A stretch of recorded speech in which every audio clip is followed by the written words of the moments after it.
following broadcast is a presentation of the ND Sports Channel. To go. Grijal has it. Grijal puts up a long three. It's in at the buzzer! 10:50 to go here, and the faceoff is won by North-South onto the stick of Caitlin Armin. Armin feeds it in for Abby Promisberger! And Promisberger with the hat trick. 41-37, 4:25 to go here as the Kindred Vikings will work it down low. Another slam dunk! And one! How about that? A slam dunk by Gavin Keller, and he got fouled on the two-handed throwdown. And he'll put it right on goal and right into the goal! Ethan Olsen on a free kick. Henningsgaard, as he tries to cut through the lane. Outlet pass into the corner there for Heinitz. Back over to Henningsgaard, wide open for three. Got it and one! Wow! And put your outfielders in left and left center because that one's going to left field and that's gone.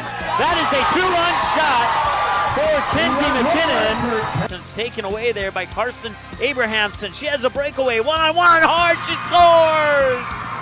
16 fouls. And the pass is intercepted by Overby. Overby has an opportunity to dunk it! He nailed it, the two-handed throwdown. And now, it's game time. The cameras are ready. The headset is on. Without further delay, here's Mike Mason.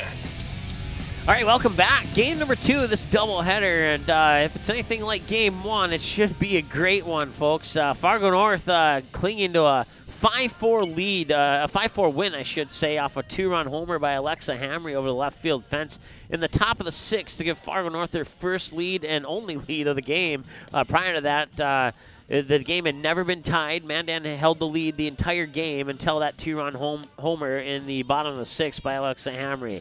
We're under mostly sunny skies, 62 degrees here at the Mickelson Field in North Fargo. We should stay in the low 60s throughout the duration of this game. 6:46 now. Sunset set for 8:38. I don't think we will get to 8:38 p.m., but you never know. It could happen. We'll have to see. So, but if we do get that far, we do have lights here at Mickelson Park, and that won't be an issue. So that's a look at your weather forecast here. We'll take a break, and when we come back, we'll take a look at the updated team profiles here on the ND Sports Channel.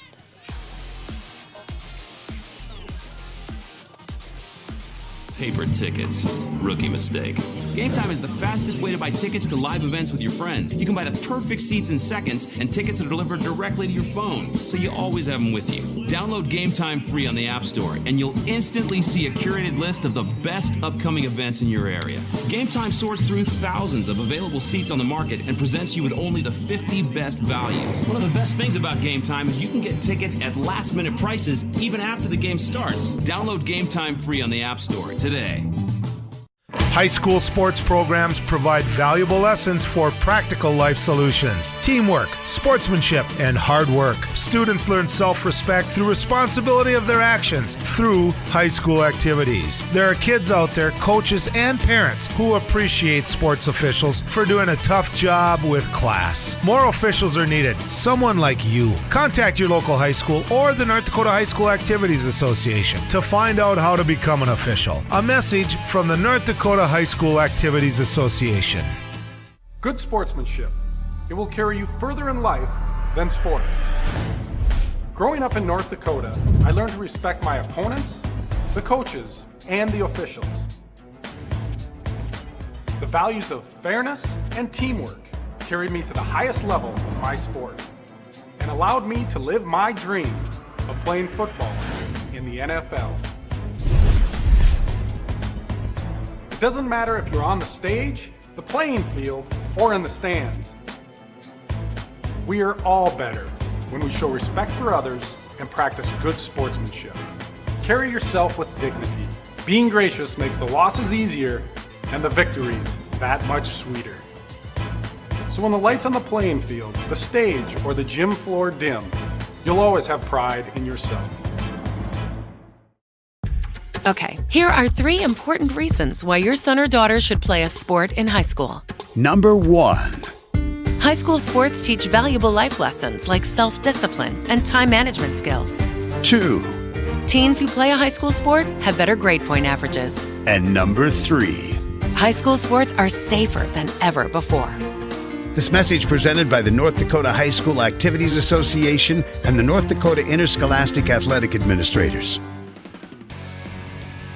All right, welcome back to Mickelson Park here in North Fargo. 62 degrees, mostly sunny. Game number 2 of the doubleheader between the Spartans and the Braves. Coming up here just minutes away from first pitch.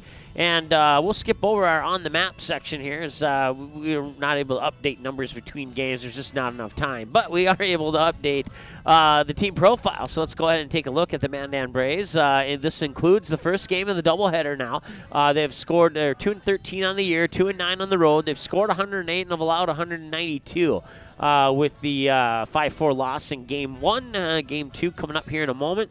Grand Forks Red River tomorrow. No, check that. I don't know if that's the right schedule here. I'm pretty sure Mandan plays Fargo South tomorrow and not Grand Forks Red River. You know what? We'll check on that and update it here ASAP. In the moment, let's go over here and take a look at the Fargo North one, which is also incorrect. Well, with the only incorrection there is that 4 p.m. game against Bismarck Legacy is actually played at 2 p.m. And now that I have the opportunity to actually update that here so I don't forget about it again, let's go ahead and update that. It should take like 2 seconds to do something as simple as that. And in 3, 2, 1, it's now at 2 p.m. There we go. See, that wasn't too hard. And so once again, 7-6 on the year. Now 2-2 at home. They've been they're at 500 at home and 4-3 on the road. They've scored 91 runs and have allowed 80 with the 5-4 win. And they have Bismarck tomorrow and Bismarck Legacy tomorrow, and then Valley City and Fargo South all in road games. And then Grand Forks Red River, Grand Forks Central, and West Fargo coming up to wrap up the regular season here. We'll take one more timeout. We'll get a little bit closer to starting lineups. There will be no national anthem this time, but we will go over the starting lineups, and we'll do that when we come back after this here on the ND Sports Channel. Paper tickets. Rookie mistake. Game Time is the fastest way to buy tickets to live events with your friends. You can buy the perfect seats in seconds, and tickets are delivered directly to your phone, so you always have them with you. Download Game Time free on the App Store, and you'll instantly see a curated list of the best upcoming events in your area. Game Time sorts through thousands of available seats on the market and presents you with only the 50 best values. One of the best things about Game Time is you can get tickets at last-minute prices even after the game starts. Download Game Time free on the App Store today. Did you miss any or all of this live game broadcast? Not to worry. Over 90% of the games streamed on the ND Sports Channel are available on demand 24/7 under Game Rewind on our website, so you can watch the game anytime. You can also take advantage of the DVR feature and watch a delayed version of this live broadcast, and at any time return to live action simply by clicking the live button. Now you don't have to miss your son's huge game-winning goal or your daughter's set-sealing ace serve. ND Sports Channel, ND Sports Online. This isn't Madison Square Garden. These drills probably won't make anyone a #1 draft pick. But these players are practicing for something important. While they work on their jump shots, they're also learning teamwork, discipline, self-confidence, how to deal with wins and losses. Skills that will make them winners long after they leave the court. Support high school activities in your community, because when kids take part, they get set for life. Want to know what I like best about high school sports? I love watching my son run on the field. I love the fact that since he's been playing high school sports, he's making better decisions. And I love knowing that with the proper equipment, education, conditioning, and coaching, high school sports here in North Dakota are safer than ever before. And that's something I really love. This message presented by the North Dakota High School Activities Association and the North Dakota Interscholastic Athletic Administrators. National studies show that students who participate in activities like music, sports, and drama not only have better grades and attendance, but they develop the character to handle adversity, the grace to accept defeat, and the self-confidence to start over.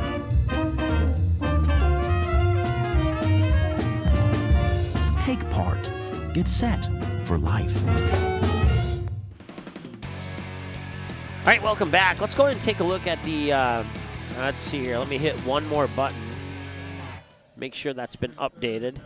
Let's go ahead and take a look at the Mandan Braves profile again. So I just found out that it's actually their baseball team playing Fargo South tomorrow. They were going to head up to Grand Forks to play Red River, but Red River is short on players, so that game has been canceled. Mandan's next game after today's game against Fargo North will be a home game against Jamestown, a doubleheader at 4:30 and 6:30. We'll go over more that again here in our post-game show, but let's get back to our starting lineups now as the two teams are out warming up on the field here.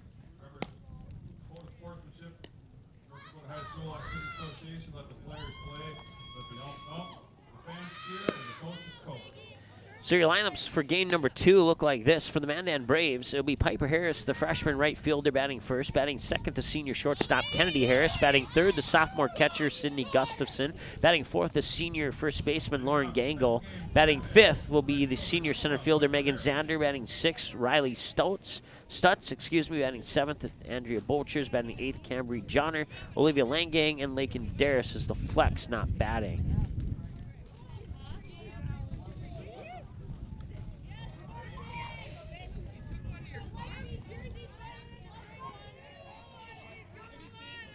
So we're ready to go here for game number 2. Piper Harris will lead things off. We'll go around the bases here. We do have a few new faces for Fargo North out in the field. We'll get to those here momentarily.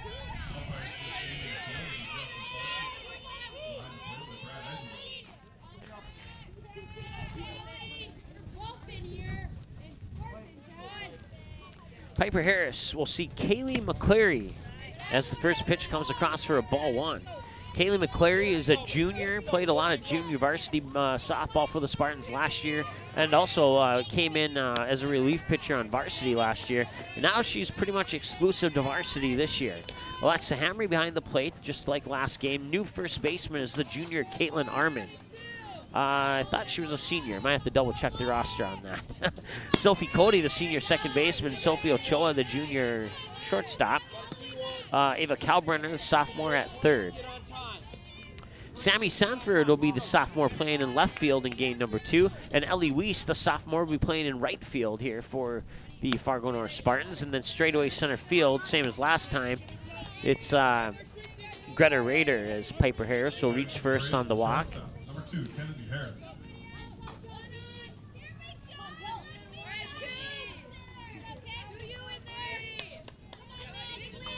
One minute into the ball game now. First pitch at 6:55. That's about let's see here. That's about 25 minutes past the scheduled start time of 6:30 for this game, which is okay with us.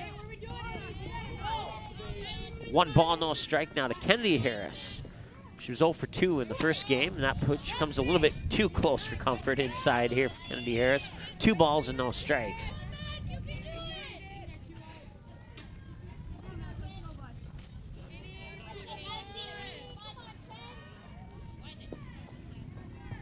That one comes up high, and that's 7 balls on 9 pitches now. 3-0 to Kennedy Harris.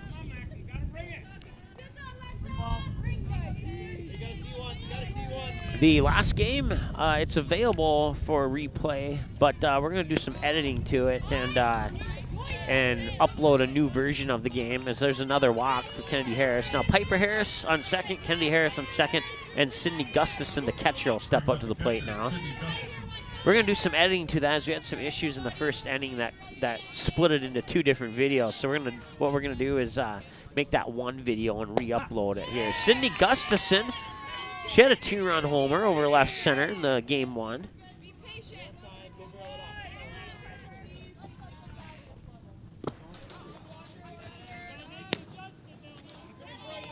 One ball, 1 strike to Sydney Gustafson now.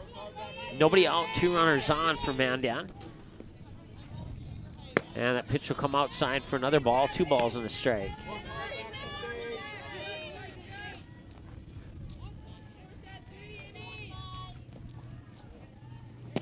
And a swing and a miss there on a pitch that would have floated outside for a ball to even up the count at 2-2.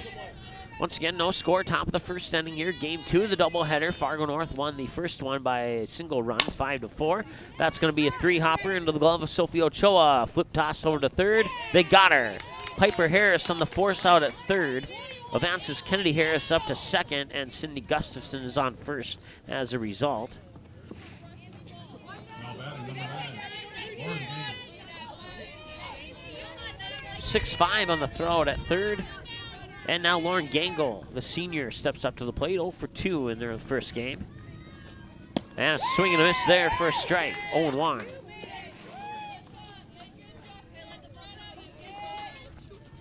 Coming up in the post-game show of this one, we'll do an extensive post-game show recapping both of the games, as we had a shortened one after game 1 so we could get ready for game 2 in time. Gets a piece of that one, fouls into the dirt for no balls and a 2-strike count.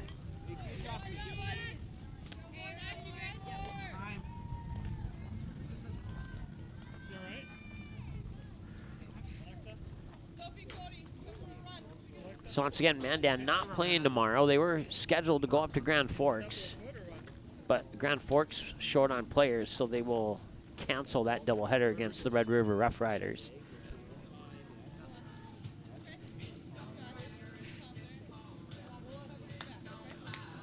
So assistant coach Tim Howe talking to Alexa Hamry here at the plate, and the home plate umpires. We have a short pause in the action. Not 100% sure what the discussion is about, but we'll take a short timeout and be right back after this here on the ND Sports Channel. Good sportsmanship. It will carry you further in life than sports. Growing up in North Dakota, I learned to respect my opponents, the coaches, and the officials. The values of fairness and teamwork carried me to the highest level of my sport. All right, we'll come out of that break a little bit sooner than we expected there, as that pitch will come in for a ball, I believe. Yep, 1 ball, 2 strikes now. Lauren Gangle, the batter. Kennedy Harris, runner on second. Sydney Gustafson, runner on first. As that one's fouled away. It'll remain 1 and 2. 1 away here in the top of the first, and no score between the Braves and Spartans. Here's the windup from McClary, and that's going to be rifled down, foul down the third baseline. It'll remain 1 and 2. Pitch number 2, 4, 5. Pitch number 6 coming up here between McClary and Gangle. McClary, a junior. Gangle, a senior for the Mandan Braves.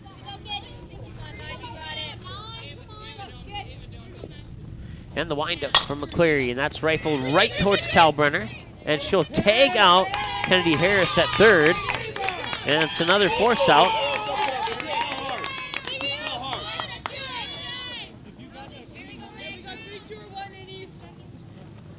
Brings up the center fielder, number 7, Megan Zander.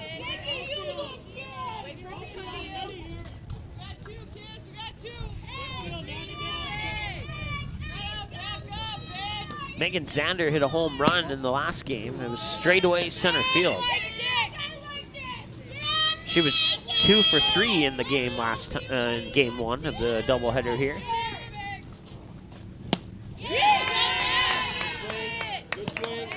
She had the home run, and then a single to shallow right, and then a pop out to the second baseman on her 3 plate appearances in game 1. And now she faces a 1 ball, 1 strike count, make it 1 and 2.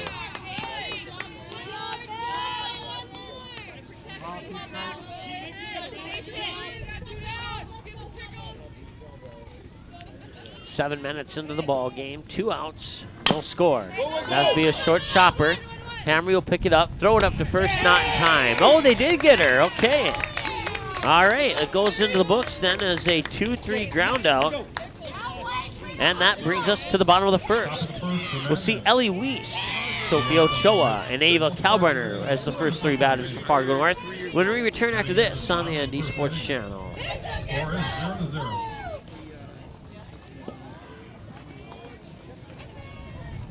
Paper tickets. Rookie mistake.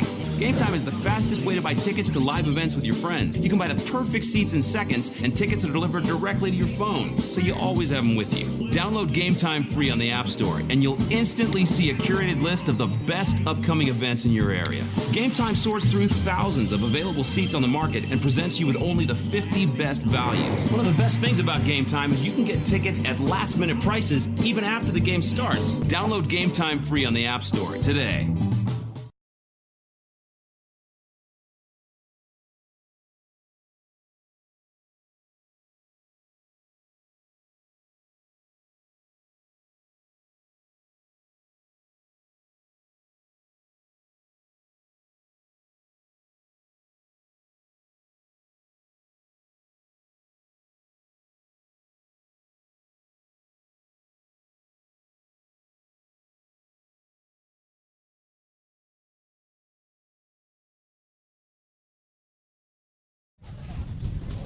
All right, welcome back. Bottom of the first. The Spartans in the bottom of the first inning, the right fielder, Ellie Wiest.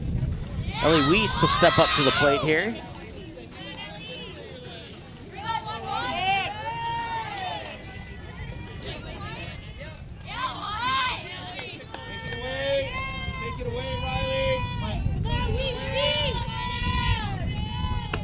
And the pitch comes up high for a ball.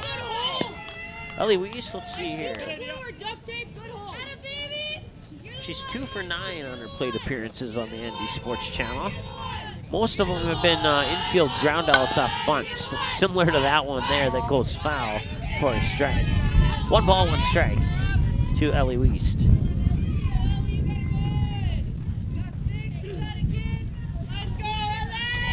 Top half of the first took 7.5 minutes to play. We're now 9 minutes into the game, and that will stay fair.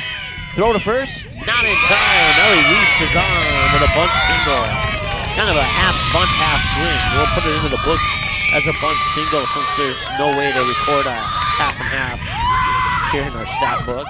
We'll just mentally remember that one. Number 6, shortstop, Sophie Ochoa. So Sophie Ochoa steps up to the plate now. She likes left field. In fact, she's never gone to right or center this season on any of her hits.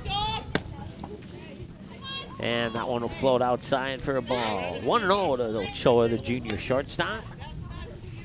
5 players have hit home runs for Fargo North this year. Throw up to first. That one escapes into shallow right field. Stumbling is Ellie Wiest, but she will make it to second. That'll be a error on the first baseman, I believe, or the catcher. No, it's going to go to the first baseman.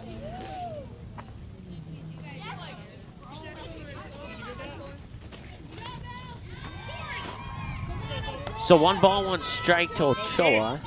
Wiest advancing to second on the error, and now showing bunt and bunts and foul. Strike 2. 6 pitches by Lakin Darris, the junior. 4 strikes, 2 balls, 11 minutes into the ball game. We'll go around the bases here for Mandan at the next opportunity to do so. 1-2 for Ochoa, and Lakin Darris will wind up and deliver the 1-2. That one's going to be popped up. Drifting back is Olivia Langang, and she makes the grab.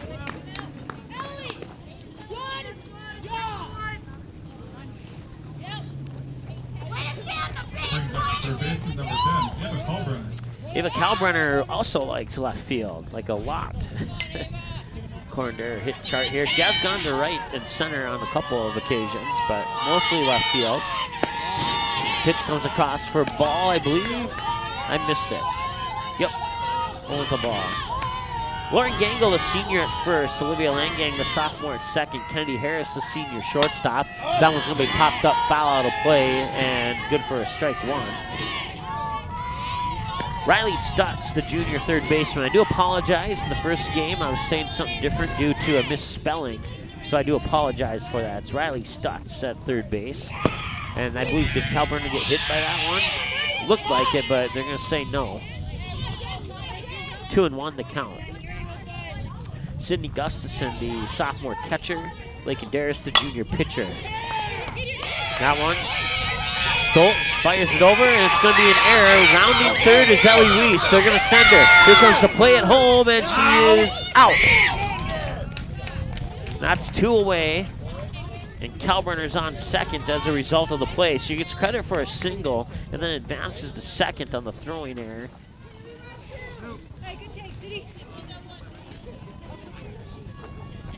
Now batting the pitcher, number 20, Kaylee McClary.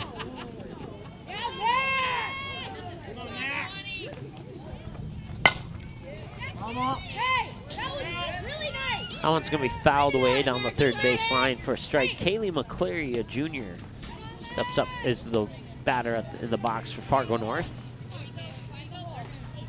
0-1, 2 away. Runner on second is Ava Kalbrenner, the sophomore, I believe. Yep, sophomore. Had to double check that one.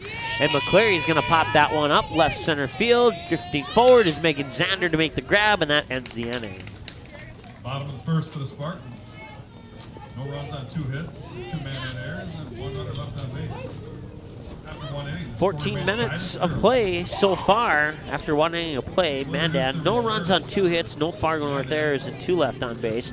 Fargo North, no runs on 2 hits, 2 Mandan errors, and 1 left on base. 14 minutes, time of the game. Due up for Mandan is Riley Stutz, Andrea Borchers, and Cambry Johnner.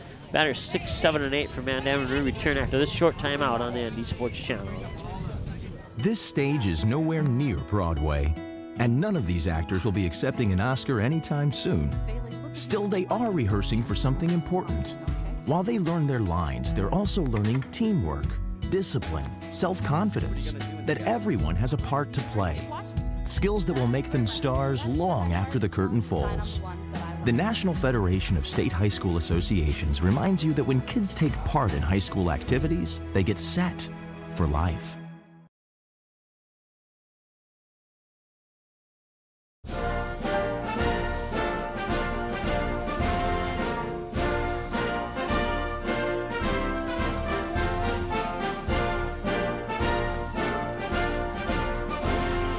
Just a reminder, kids who participate in high school activities tend to go a little farther than those who don't.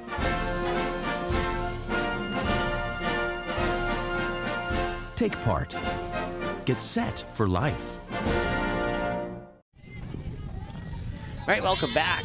Top of the second inning, it's Riley Stutz, the third baseman for Mandan here, and that pitch will come across for ball 1. Stutz was...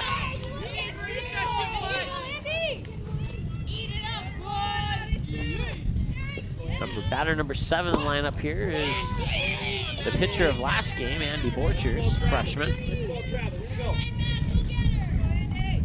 She was 0 for 3 in the last game, and that one will be roll foul.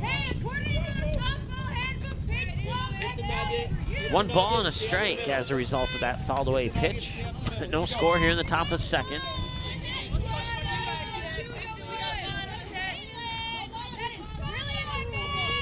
And the 1-1 from McCleary. That's going to be popped up, swung on, fouled out of play, 1 and 2.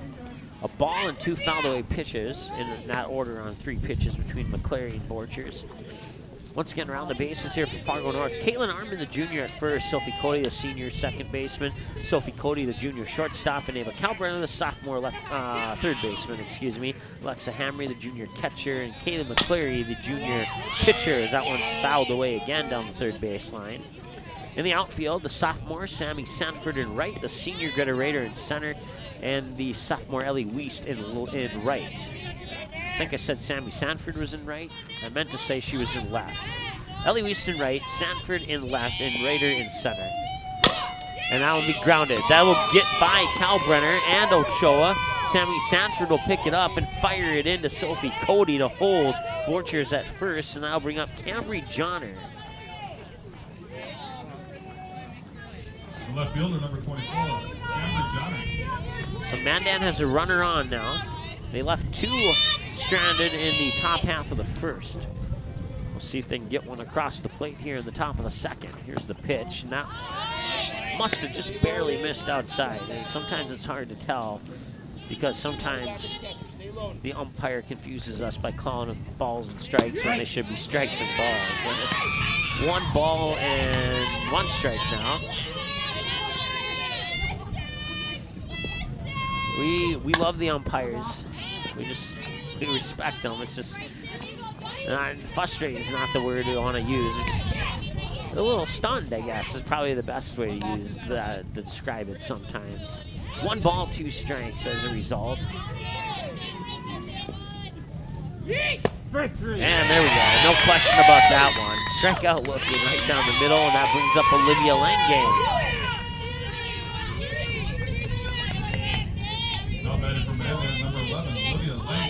So McCleary has now thrown 36 pitches, and after starting out slow, had tremendously more balls and strikes. So now it's 37 pitches, 22 strikes, and 15 balls. That includes that pitch there to make it an 0-1 count to the sophomore Olivia Langay. Andy Borchers, runner on first, and that pitch will come outside. Hamry will lean to the right to make sure that Borchers stays on first. 1-1 the count with 2 away.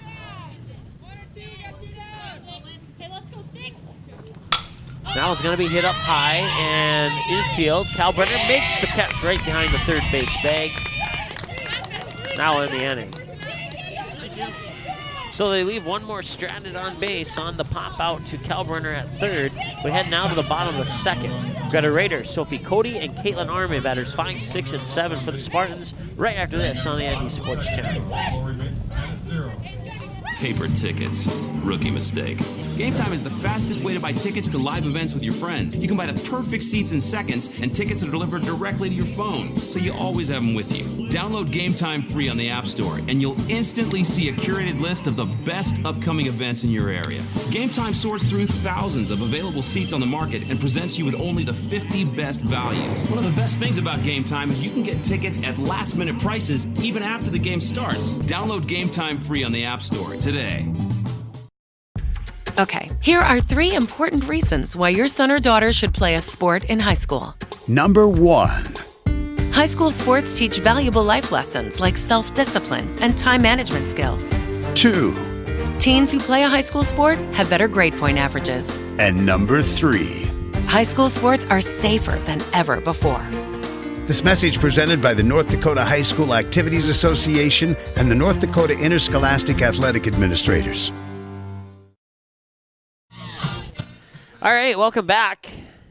Leading off the bottom of the second, the Spartans. Center field is Greta Rader. Greta Rader will lead things off here in the bottom of the second. We're still scoreless here in game number 2 of the doubleheader. And Lakin, I forgot the last name there, Darius, there we go. Pitching, throws ball 1 to Greta Rader. Pitch floats high and outside for ball 2 now to Greta Rader.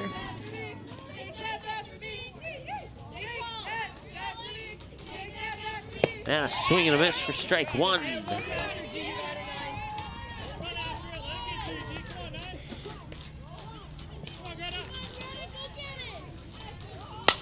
And Rader's going to send that one foul to left field.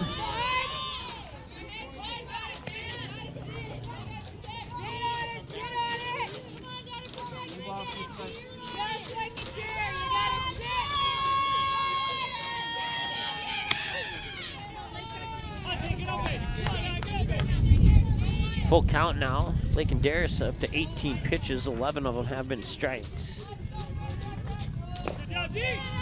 And a walk. Rader reaches first via the walk. And that brings up Sophie Cody. Cody left and left center. Number 8, Sophie Cody. Is where most of her hits and flyouts go to. Most of the hits are to left field, and most of the flyouts are to left center. This one will come inside. I thought it caught the edge, but I guess not. Ball 1, yep, that's what we're gonna go with, ball 1.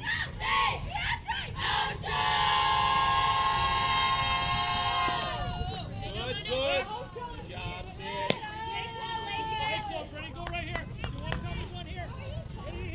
2 balls and all strikes now to Sophie Cody.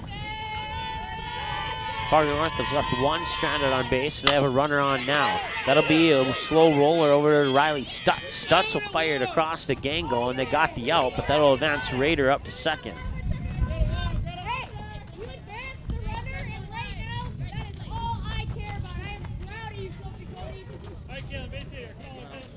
Not sure if that was the coach or a parent. You may have heard it in the background there saying that they're proud of Sophie Cody for that hit there. And Armin's going to send that one flying to right field all the way back, and diving for it was Piper Harris, but she wasn't able to make the grab. Now Greta Rader's going to round third. That will score on an RBI triple for Caitlin Armin. And it's 1-0 Fargo North.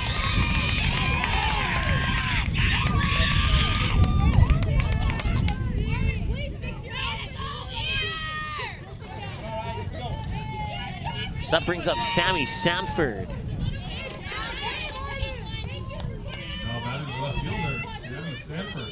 She's 1 for 12 on her plate appearances here on the ND Sports Channel. Her one hit was out into right center field. She's reached base on error about 3 times, and the rest have been ground outs and pop outs. And now it's ball 1 to Sammy Sanford.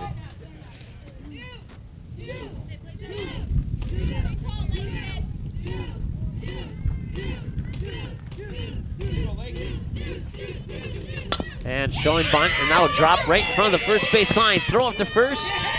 That's in time for the out, but Caitlin Armand scores on the sacrifice bunt by Sammy Sanford. And it's 2-0 Fargo North.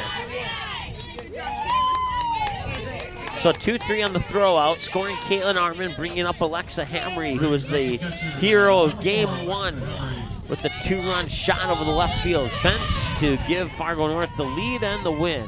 That pitch comes a little bit outside, we'll put it that way, and that's ball 1.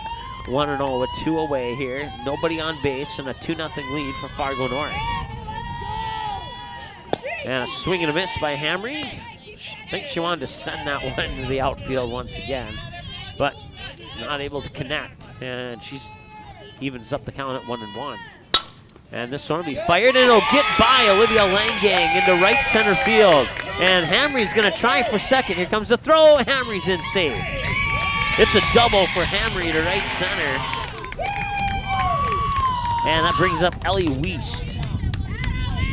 Wiest 1 for 1 with a bunt down the third base line her last time at the plate in this game. We're back to the top of the order here for Fargo North. 2 away, runner on second, and a 2-0 lead for the Spartans.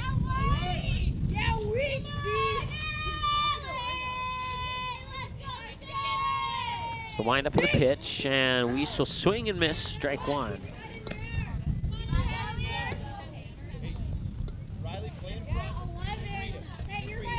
Lakin Darris will throw pitch 30 here coming up. 17 strikes, 12 balls, and that one is gonna be foul. That's the right call. It just barely went foul. Riley Stutz, the third baseman, grabbed it, but grabbed it on the wrong side of the line as the ball crossed over into her glove. Foul ball and 0-2.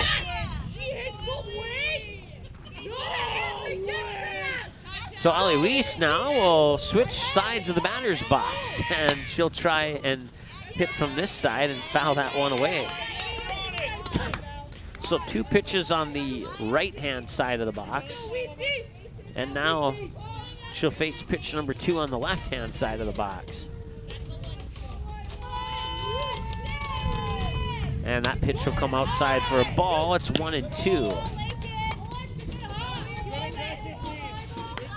Alexa Hamry, the runner on second.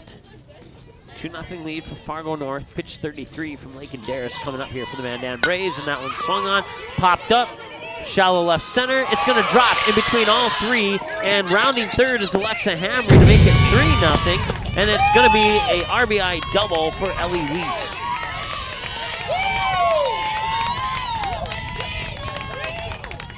Now bring up Sophie Ochoa.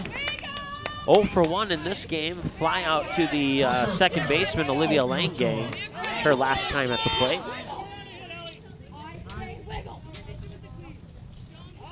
And now we'll have a conference here in the circle as the coach from Mandan is going to come out and have a chat with Lakin Darris here. So far in this one, Fargo North, 3 runs on 5 hits, 2 Mandan errors, and 1 left on base. Mandan, no runs on 3 hits, no Fargo North errors, and 3 left on base. 28 minutes, time of the game.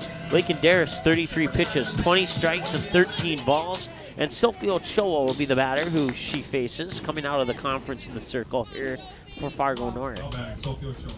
Ochoa 0 for 1 with a fly out to the short infield fly out to Olivia Langang, her last time at the plate. Here's the pitch, and it comes down low. Taking off for third is Ellie Wiest. No throw will be made, and Wiest is in safely. Ball 1 to Ochoa.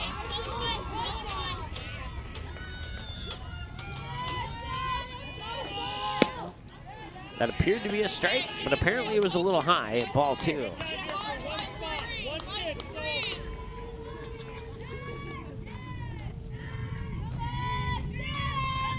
That one's ball 3. Once again, 2 away, and Ellie Wiest, the runner on third. Fargo North leading 3-0. Did that catch the edge? It did. Strike 1. 3 balls and a strike now to Ellie Wiest, check that, Sophie Ochoa. Ellie Wiest is the runner on third. That pitch comes outside. Now we have runners on the corners on a walk to Ochoa, and that brings up Ava Kalbrenner.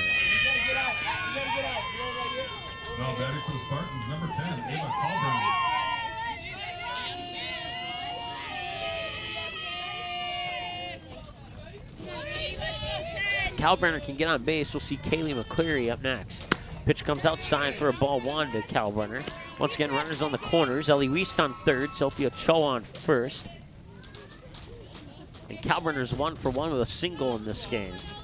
Pitch 40 for Darris right now. Gets into the dirt for ball 2.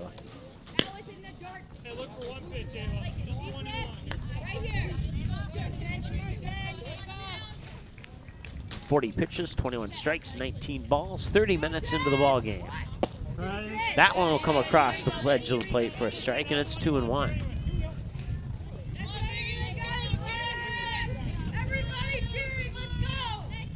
And the windup and the delivery up high and outside for another ball, 3-1.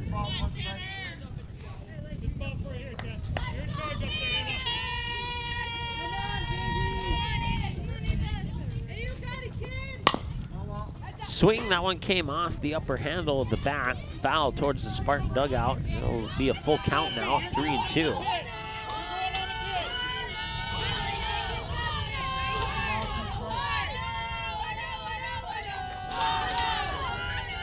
And the pitch, and she'll reach for it, get a piece of it. It'll go into the books as a fouled away pitch. Ball, strike ball, fouled away. And pitch number 7 between Darris and Kalbrenner coming up.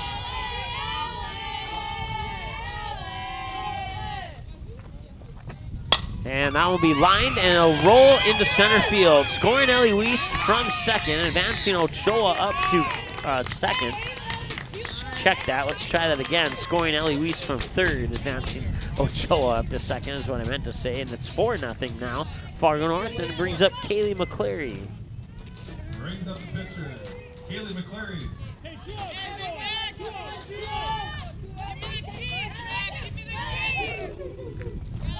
So you got runners on first and second now, and McCleary's 0 for 1 with a fly out to left center field.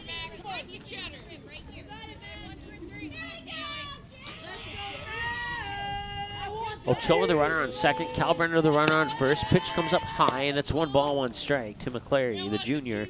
Pitcher versus pitcher. Darris has won the pitching battle so far, and right now it is 4-0 in favor of Fargo North. 2 balls and 1 strike now to McCleary.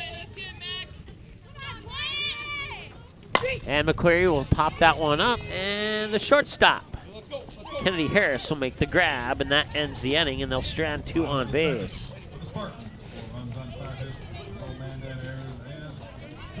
Kaylee McCleary will throw pitch number 40 to Piper Harris, the top of the order. Batters 1, 2, and 3 for the Braves. Due up when we return after this short timeout on the ND Sports Channel. Watch all the games on the ND Sports Channel on your home television screen. If your smart TV, Blu-ray, Xbox, PlayStation, 4K, or DVD player has access to the YouTube app, you can watch the ND Sports Channel on your big screen TV right at home, both live games and replays. Simply click on the YouTube app on your smart TV, and with the remote, move over to the search button, type in or highlight ND Sports Channel, and then select the live feed or browse the game library and watch a previous game on demand anytime you'd like. We invite you to subscribe to the YouTube channel, www.youtube.com/c/ND Sports Channel. You can also watch live games and replays of games on your mobile device using the YouTube app, which can be downloaded from your mobile device's app store if it's not already on your device. Thanks for watching the ND Sports Channel, ND Sports Online.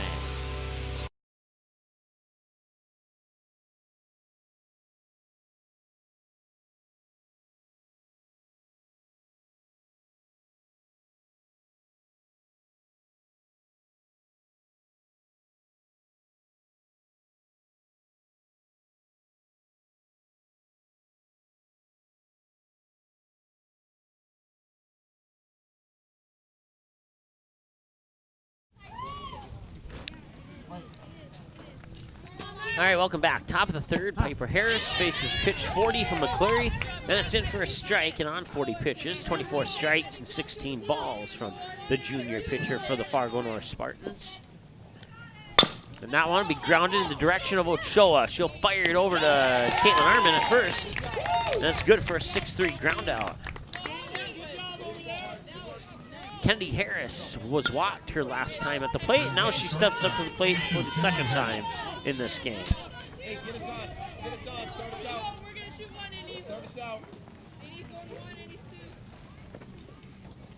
And that one will come a little bit low and outside for a ball.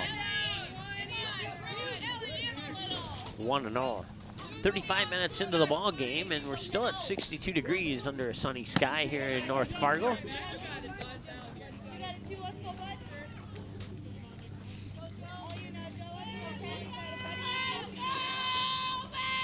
That one's going to be hit up high. Left center field, more towards left field, and catching it is Sammy Sanford. A really high pop-up. It took a while for that one to come down. And now Sydney Gustafson will step up to the plate. Gustafson hit the home run in game 1. It was a two-run homer, I believe, or maybe it was a 3-run homer. Yeah, it was a 3-run homer in the game 1. And in this game so far, she's 1 for 1 with a single. And now it's 1 ball, 1 strike to the sophomore from the Mandan Braves. Caitlin Armin at first, Sophie Cody at second, Sophia Cho the shortstop, Ava Kalbrenner at third, Alexa Hamry behind the plate. McClary pitching, and that one could be gone, and it is! That is a solo shot for Sydney Gustafson at about the same spot she put the 3-run homer in the last game, and Mandan's on the board. 4-1 as Gustafson will round the bases here, and that'll allow Lauren Gangle to get a little extended breather before she steps up to the plate. Nice job by Gustafson, a lot of power in that swing, a nice swinging motion, and able to get the ball right on the upper edge of the bat there and just send it flying. That last home run in game 1, we knew that one was gone as soon as she swung the bat, and well, she swung the bat, we knew that one was gone as well.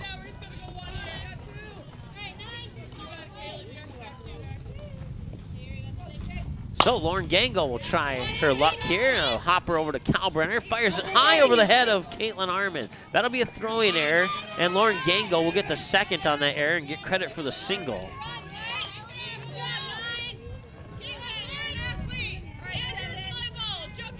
Center fielder, number 7, Megan Zander. So Megan Zander hit a home run in the first game as well. She hit the first home run. Gustafson hit the second home run. We'll see if they flip-flop positions here. The center fielder sent it over the center field fence in that game 1. This one will also go to center field, but it'll be on the ground. Rounding third is Lauren Gangle, and she's going to come across and score. And the Mandan Braves have cut the lead in half. It's 4-2. That is an RBI single, scoring Lauren Gangle from second for Megan Zander.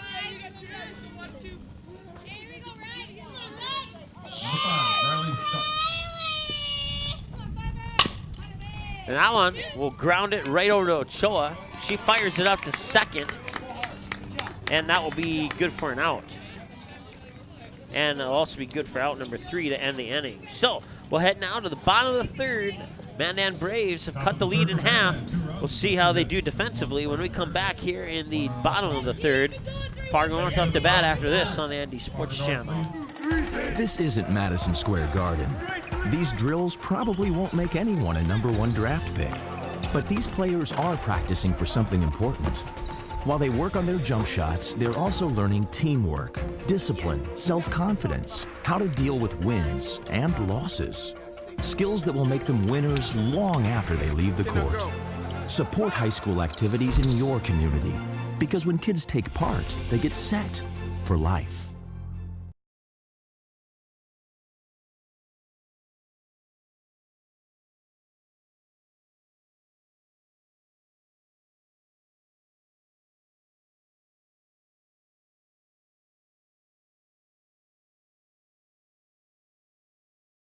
The game is close. It's a big rivalry. Students jump out of their seats while the cheerleaders lead the chanting. Everyone is on edge. The shot is up and the buzzer sounds. All eyes follow the ball. Will it fall through the net? You can hear the hush of the crowd. With your whistle, you watch if his feet were inside the line or not. The crowd erupts. It's a game winner. Or is it? You make the call. Become an official. Contact your local high school. A message from the North Dakota High School Activities Association. All right, welcome back. Ball one to the leadoff batter, Greta Rader here for the Spartans in the bottom of the third. She was walked her last time at the plate. And that pitch will come down low for ball two as well. Fargo North scoring 4 in the bottom of the second. Mandan responds with 2 of their own in the top of the third, including a solo shot, home run over the left center field fence from their catcher, Sydney Gustafson. And that'll be a pop out as Riley Stutz will make the grab. And Greta Rader goes down, and that brings up Sophie Cody.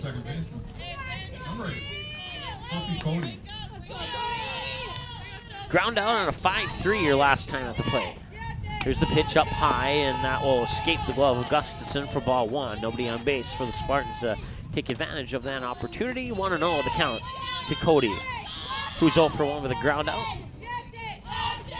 And the 1-0 from Darris. Outside, and it just missed for ball two. Lauren Gangle, the senior at first. Olivia Langang, the sophomore at second. Kennedy Harris, the senior shortstop. And Riley Stutz, the junior third baseman. Sydney Gustafson, the sophomore behind the plate, catching the pitches of Lakin Darris, the junior in the circle. And that one's going to be popped up, and another catch for Riley Stutz. And that's 2 away for the Spartans. In the outfield for the Mandan Braves, we got Cambry Johnner in left field, Piper Harris, the freshman, in right, and Megan Zander, the senior, in straightaway center. Cambry Johnner was not on the original roster I got, so I'm not sure what grade she's in, but I know that she plays for the Mandan Braves. We'll put it that way. That one will be fouled away for a strike. Caitlin Armin tripled, an RBI tripled a deep right fielder last time at the plate, which broke the 0-0 tie to lead things off in the the bottom half of the second inning.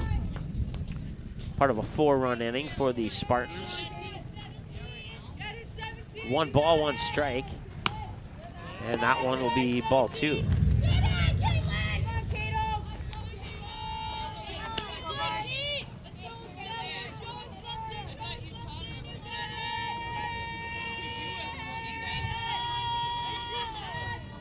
Swing and a miss. It was a good pitch to swing at, but wasn't able to make a connection on the bat there. And now result in a 2-ball, 2-strike count. 59 pitches for Lakin Darris. 28 balls, 31 strikes. Make it 29 balls and 31 strikes on 60 pitches. 3-2 the count. Full count to Caitlin Armin. No runners on, 2 away, bottom of the third. Here's the pitch. Down low in the dirt. Caitlin Armin's on first via a walk, and that brings up the sophomore Sammy Sanford, who is 0 for 0. Sacrifice bunt. That brought the second run for the Spartans across the plate in the bottom half of the second inning. This one will be grounded over towards Stutz. She'll pick it up, fire it over to Gangle. Did she get it there? She did, now in the inning. 5-3 on the ground out if you're scoring at home. And that brings us now to the top of the fourth. Andy Borchers, Cambry Johnner, and Olivia Langang. Batters 7, 8, 9 are the scheduled batters for the Braves when we return. Time of the game so far, 43 minutes. Back in a moment. Want to know what I like best about high school sports? I love watching my son run on the field. I love the fact that since he's been playing high school sports, he's making better decisions. And I love knowing that with the proper equipment, education, conditioning, and coaching, high school sports here in North Dakota are safer than ever before. And that's something I really love. This message presented by the North Dakota High School Activities Association and the North Dakota Interscholastic Athletic Administrators.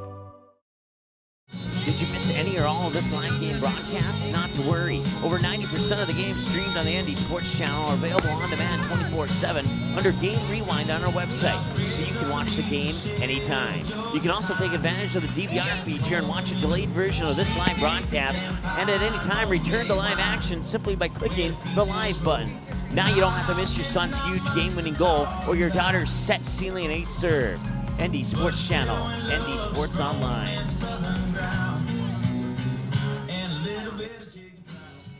All right, welcome back. We head now to the top of the 4th inning here. Mandan Braves got 2 in the top of the 3rd. We'll see if they can get 2 more and tie this one up here in the top of the 4th. Right now they trail 4-2 to the home team, Fargo North Spartans, who won game 1 of the doubleheader after trailing to the Mandan Braves for the entire game until the bottom of the 6th when Alexa Hamry would send a 2-run shot over the left center field fence to give Fargo North their first and only lead of the game. They would go on to win that game by that same score of 5-4. Right now it's 4-2 in favor of Fargo North. Mandan has not had a lead in this game yet.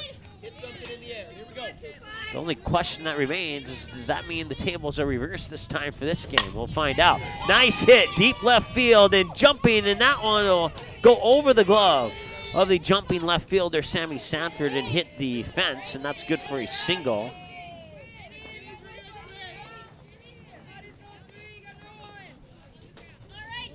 Now batting the left fielder, Cambry Johnner. So Borchers is now 2 for 2, and that brings up Cambry Johners. Both of those hits went to left field, by the way, for Borchers.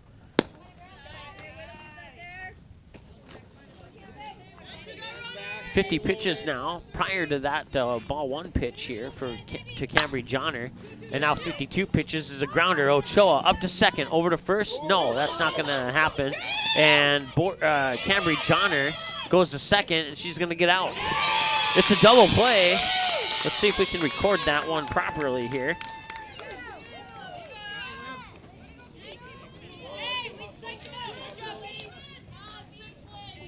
Now batting for the Braves is the second baseman, number 11, Olivia Lange. So it's officially a 6-3-4 double play. And that brings up Olivia Langang. Pitch floats a little bit up high for a ball. Olivia Langang popped out to Ava Kalbrenner at third her last time at the plate. Now she faces a count of no balls and 1 strike. 2 balls and no strikes. 53 pitches, 33 strikes, and 20 balls from McCleary. Here's pitch 54. That's going to be popped up in the direction of Sophie Cody. Over her head into shallow right center field, and it's good for a single. Olivia Langang's on base with a single. Now we'll see the top of the order once again with Piper Harris. Walking a ground out. Now batting the right fielder, Piper Harris. Grounded on a 6-3 her first time at the, no, check that. She was walked her first time at the plate, and then grounded out on a 6-3 her most recent trip to the plate. And the first pitch. Ball? Strike? We're going to go with a ball.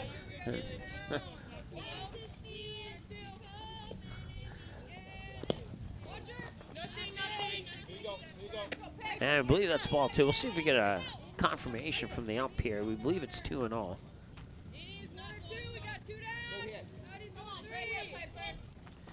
Kennedy Harris is on deck here with 2 away. If Harris can get on base. Olivia Langang will advance to second on the pass ball, and that's 3 balls, no strikes now.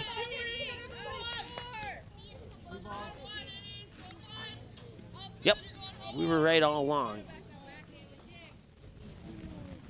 3-0 the count here to Piper Harris. Right.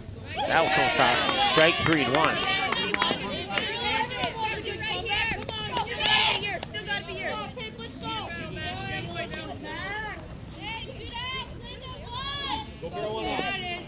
So the windup in the delivery, inside edge, got it in there for a strike.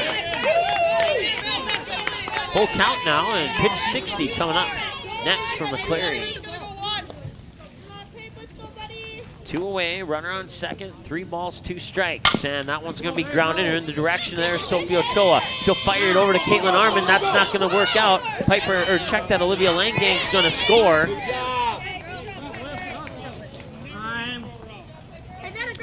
So Harris is going to reach on an error, and that will score Olivia Langang on that same error.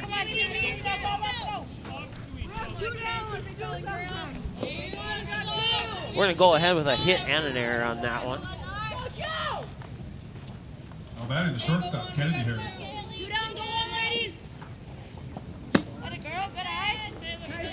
So she gets credit for the single and then advances a second on the throwing error, which scores the run to make it 4-3.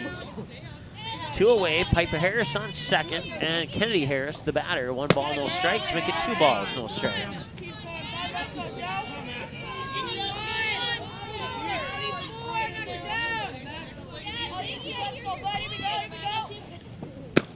And that will come across the edge for a strike. 2-1. Want to hit anyway. Here we go.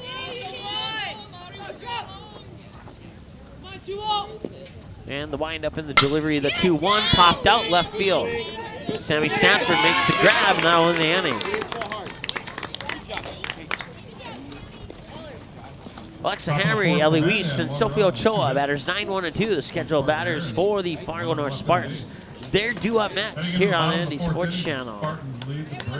High school sports programs provide valuable lessons for practical life solutions, teamwork, sportsmanship, and hard work. Students learn self-respect through responsibility of their actions through high school activities. There are kids out there, coaches and parents, who appreciate sports officials for doing a tough job with class. More officials are needed, someone like you. Contact your local high school or the North Dakota High School Activities Association to find out how to become an official. A message from the North Dakota High School Activities Association.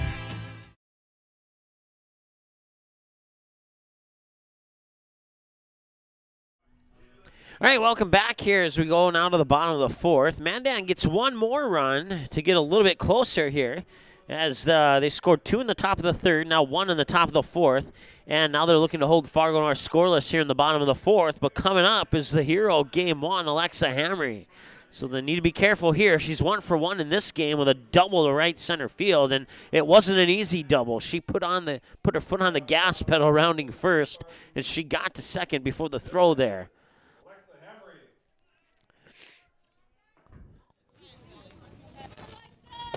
Once again, any music that gets caught in the background, we don't know the copyright to that. That message forced upon us by our friends at YouTube. Alexa Hamry now, 1 ball, no strikes. 1 for 1 with a double, and she'll swing and get a piece of that one. It'll go into the books as a fouled away pitch, and 1 ball, 1 strike to count. Nick on the next pitch will have thrown 65 pitches. 31 balls, 33 strikes on 64 pitches so far. 1-1 here to Alexa Hamry.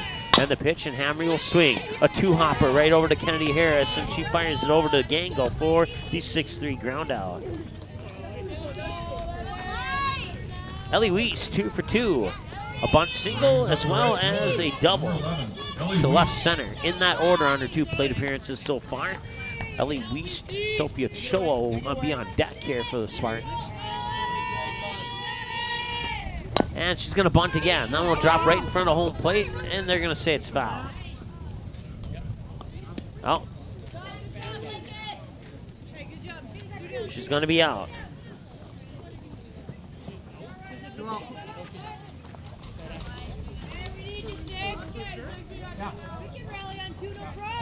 Now Tim Howe is going to talk to the official here. Wants an explanation on the reasoning for the out. We've literally seen that called as a dead ball. In a game you won. Oh. Yeah. Oh. No batting. All right, well, he's not 100% satisfied with the result, but he'll chuckle it off and we'll move forward. There's a strike now to Sophie Ochoa.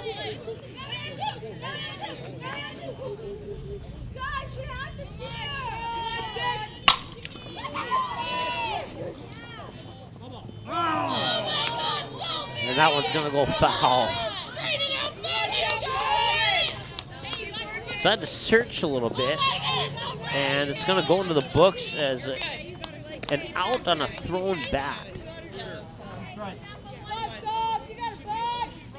So now that we figured that one out, it's now an 0-2 count to Sophie Ochoa on the fouled away pitch that would have been a home run.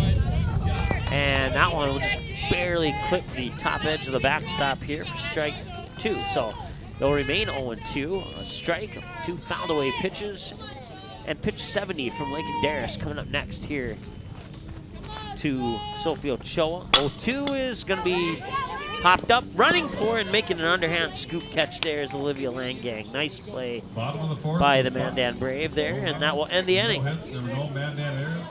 No runners left on base.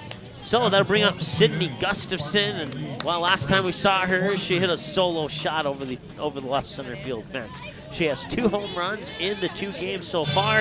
In this game, she's 2 for 2 with a single and a home run, and she'll face pitch 65 from Kaylee McCleary when we return to the top of the 5th after this on the Andy Sports Channel. This is what matters. This is beyond X's and O's. This is the difference mutual respect makes. This is what character looks like. This is what defines us in North Dakota. This is sportsmanship. School sports. It's not the outcome that matters most, but the way the games are played. This message presented by the North Dakota High School Activities Association and the North Dakota Interscholastic Athletic Administrators Association. High school sports programs provide valuable lessons for practical life solutions, teamwork, sportsmanship, and hard work. Students learn self-respect through responsibility of their actions through high school activities. There are kids out there, coaches and parents, who appreciate sports officials for doing a tough job with class. More officials are needed. Someone like you. Contact your local high school or the North Dakota High School Activities Association to find out how to become an official. A message from the North Dakota High School Activities Association.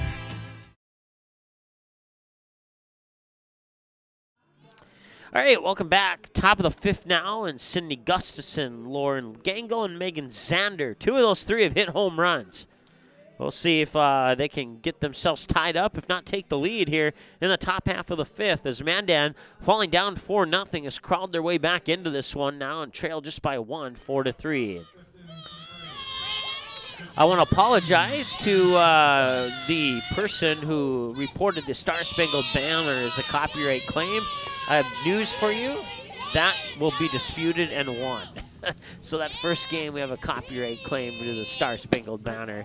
And don't worry, we've fought that on about 7 or 8 occasions and won all 7 or 8 of those disputes. So that one will be won as well. Stop trying to claim a song that's 250 years old as copyright, because it's not. But any other song in the background there, we do not own the rights to, and so just FYI on that. 0-2, I'm gonna make it 1-2 now to Sydney Gustafson.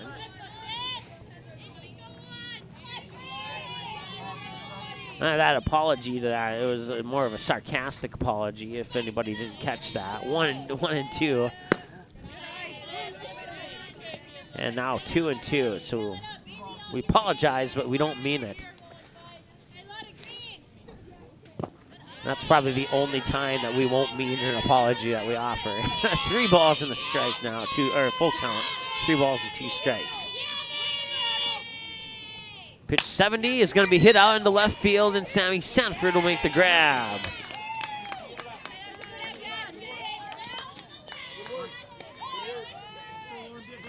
Sammy Sanford has seen a lot of action in left field here today. So Lauren Gangle now will step up to the plate. She's 2 for 2 with 2 infield singles.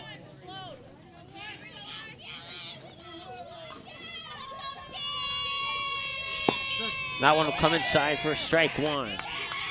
McCleary, on 71 pitches, 43 strikes and 28 balls.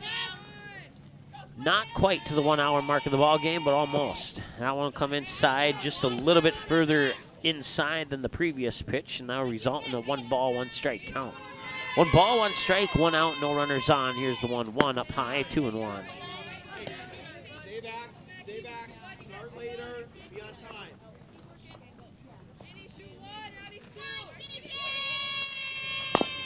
Now one will be grounded foul. Stay back, start later. So 2 balls, 2 strikes now.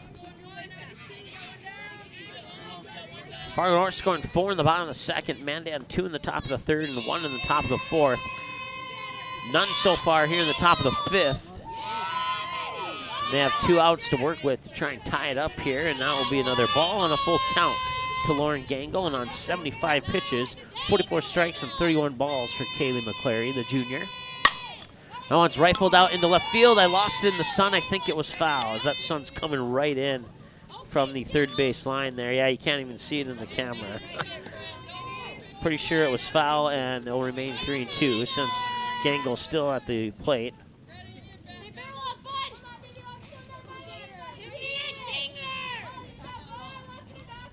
And that one will not get by Ava Kalbrenner. Will she get it to first in time? I think she did, and she did. It's going to be a 5-3 ground out, and that's 2 away. That brings up Megan Zander. Now batting the center fielder, Megan Zander. 1 for 2 with a ground out and a single to left center her last time at the plate. She also had a home run in game 1. It's reached the 1 hour mark of the game at 7:55, and that one will be grounded and mishandled there by Ochoa. That's a reach base on an error.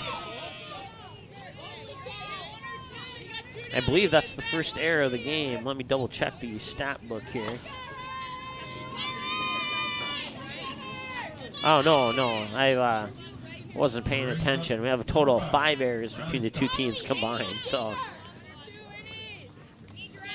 Third error for Fargo North here in this game so far. Riley Stutz, the junior, 1 for 2 with a ground out and a single, and this one, throw back over to first, and stretching out, keeping her leg on the bag, foot on the bag, I should say. It was Caitlin Armand to make the grab, and that ends the inning on a 5-3. 1 runner left on base. Heading into the bottom of the 5th inning, the Spartans lead the Braves 4-3. So through 4.5 innings, Mandan 3 runs on 10 hits, 3 Fargo North errors, and 6 left on base. Fargo North 4 runs on 6 hits, 2 Mandan errors, and 4 left on base. Time of the game, 1 hour, 1 minute. Due up for the Spartans, Ava Kalbrenner, Kaylee McCleary, and Greta Rader. Batters 3, 4, and 5, and we return after this on the ND Sports Channel. Looking for future leaders we can believe in? Look no further than the high school student athletes right here in North Dakota. High school sports teach young people how to be effective leaders. It includes learning to listen, accepting responsibility, being a good role model, and it's about respect. The result, it transcends sports. It gives us hope for the future. This message presented by the North Dakota High School Activities Association and the North Dakota Interscholastic Athletic Administrators Association.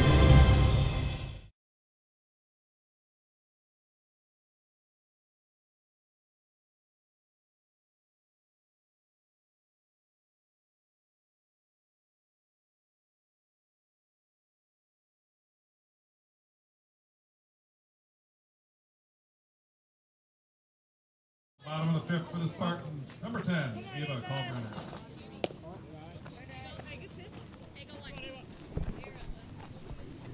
All right, welcome back. Ball 1 to Ava Kalbrenner to lead off the bottom of the 5th here. 71 pitches for Lake and Darris on that ball. And Kalbrenner's 2 for 2 with 2 singles. Make that, nope, foul. Thought for sure that was going to drop inside the line. It would have been 3 for 3, but instead it's fouled away. 1 ball, 1 strike. 72 pitches, 3 away from the next pitch heads up warning that our software gives us. They give us one at 50, they give us one at 75, and they give us one at 100. 2 balls and a strike now. That pitch comes outside for 3 balls and a strike. So that's 74 pitches now, 1 hour and 3 minutes into the ball game. Kalbrenner 2 for 2 with 2 singles in this one so far. Ball 4 is a walk on pitch 75. 40 strikes and 35 balls on 75 pitches. And now Kaylee McCleary will step up to the plate. As that sun continues to beat down in from the third baseline.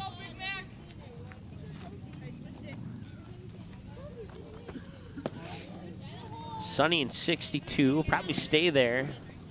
We might see 61 by the end of this game, but it's not going to be too much of a temperature differential for the remainder of this ball game here. That one didn't quite get the hit she wanted, and the throw to second is going to be dropped by the shortstop, Kennedy Harris.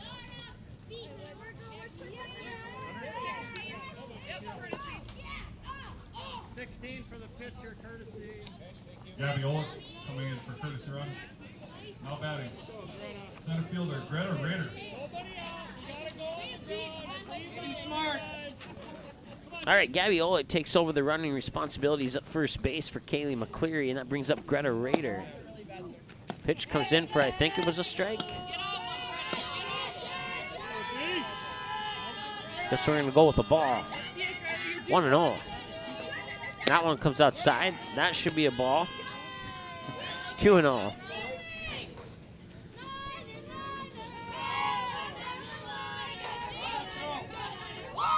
Des Lacs, Burlington, Lewis, and Clark defeats Divide County 19-0 in 5 innings as that one's popped up to Megan Zander in center field.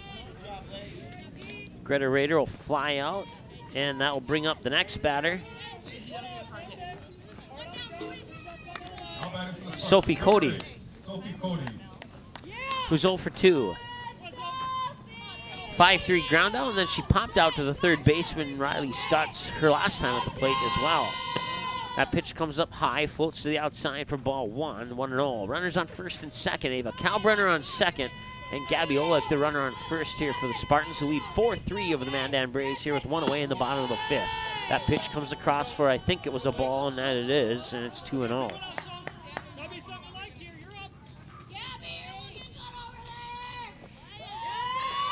And that one will hit the dirt for ball 3.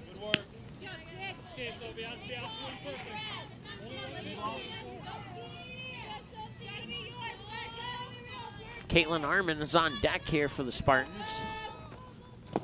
That pitch will be a little bit low. That's ball 4. That'll walk Cody to first and load the bases for Caitlin Arman, who's 1 for 1 with a triple, and she was walked last time she was at the plate. It was an RBI triple, and Lakin Darris may have her day come to a conclusion here. We'll see. No, it doesn't look like the coach is going to make a switch. They're just going to have a chat really quick here in the circle. And that will allow us a short timeout. We'll be right back here on the ND Sports Channel.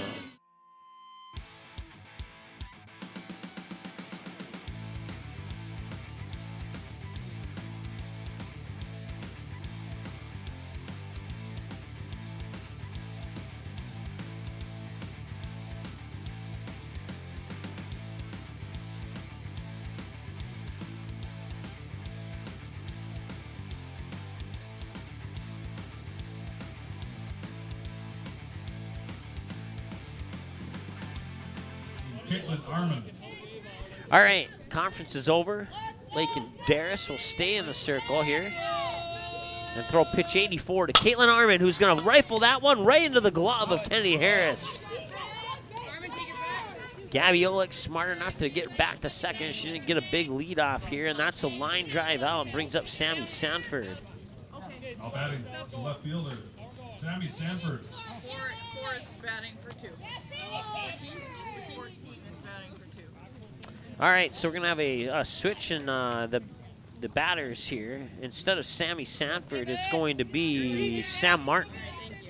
Correction. Now batting number 14, Sammy Martin. So Sam Martin, probably a smart move here by the coach. She's a power hitter and could really break things open here. That one will roll foul.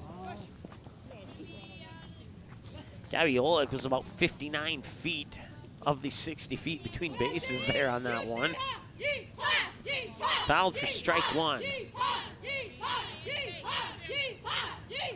Here's the pitch. Sam Martin will rifle that one into left field. That will score Ava Kalbrenner from third, and rounding third is Gabby Olick. 2 runs in for Fargo North, and it's 6-3, and the Spartans double up on the Braves here on a 2-run RBI single, advancing Sophie Cody over to third.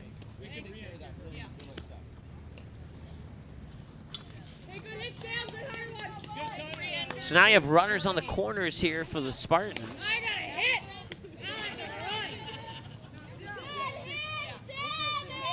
Coming back in the game is Sammy Sanford. This part is the catcher, Alexa Hamry. So Sam Martin will get the 2-run RBI single. And then Sammy Sanford will re-enter and take over the running responsibilities at first. And that brings up Alexa Hamry, who had the 2-run homer in the last game. And a throw up to third, and not in time. Pitch comes across as a strike. Hamry in this game, 1 for 2. a double on her first at bat to right center, and then a ground out on a 6-3 her most recent trip. And the windup in the 0-1 delivery from Darris, and Hamry's gonna send that one flying. Left field and right in front of the fence, making the grab is Camry Johnner, and that'll end the inning. Bottom of the fifth for the Spartans, 2 runs on 1 hit. So we'll head now to the top of the 6th. Spartans lead 6-3. Andy Borchers, Camry Johnner, and Olivia Langang. Batters 7, 8, 9 are the scheduled batters. Pending changes when we come back here on the ND Sports Channel. Watch all the games on the ND Sports Channel on your home television screen. If your smart TV, Blu-ray, Xbox, PlayStation, 4K, or DVD player has access to the YouTube app, you can watch the ND Sports Channel on your big screen TV right at home, both live games and replays. Simply click on the YouTube app on your smart TV, and with the remote, move over to the search button, type in or highlight ND Sports Channel, and then select the live feed or browse the game library and watch a previous game on demand anytime you'd like. We invite you to subscribe to the YouTube channel, www.youtube.com/c/ND Sports Channel. You can also watch live games and replays of games on your mobile device using the YouTube app, which can be downloaded from your mobile device's app store if it's not already on your device. Thanks for watching the ND Sports Channel, ND Sports Online.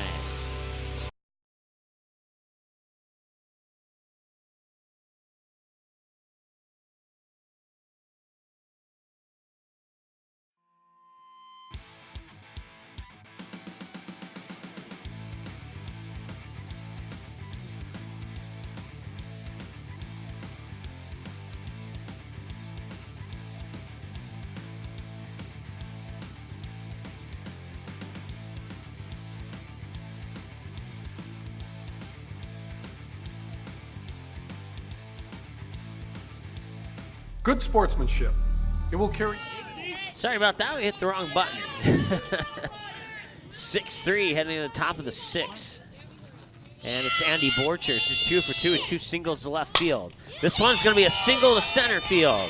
At least, maybe a double. No, she'll put on the brakes at first. And she's 3 for 3 with 3 singles now. Brings up Camry Johnner. 0 for 2, struck out looking, and a ground out on a 6-3. Ochoa to Armin. Her last time at the plate. Olivia Langang is on deck. That'd be batters 8 and 9, and if we can get that far into the lineup, we'll see Piper Harris top of the order again here.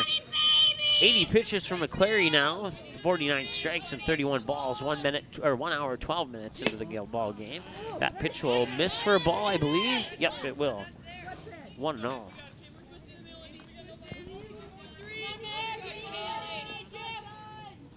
And that one's going to be hit up. It'll go into shallow right field. Drifting back is the second baseman. Cody, she can't make the grab. She may have lost it in the sun. And the throw out to second's not in time. Trying to determine where the sun is at. And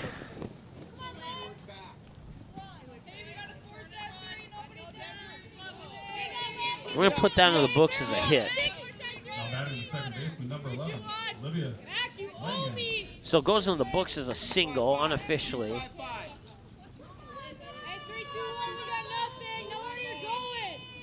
Olivia Langang, the batter now. 1 for 2, fly out on a single, and she'll bunt this down the third base line. And it's going to be fair as McClary and Kalbrenner kind of trap the ball between their respective 2 shoes on their feet, and that allowed the ball to stay fair. And Langang's on with a bunt single that loads the bases.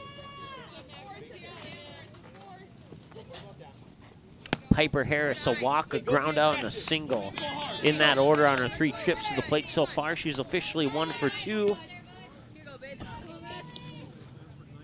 And now she'll pop this one up, and Hamry will make the grab.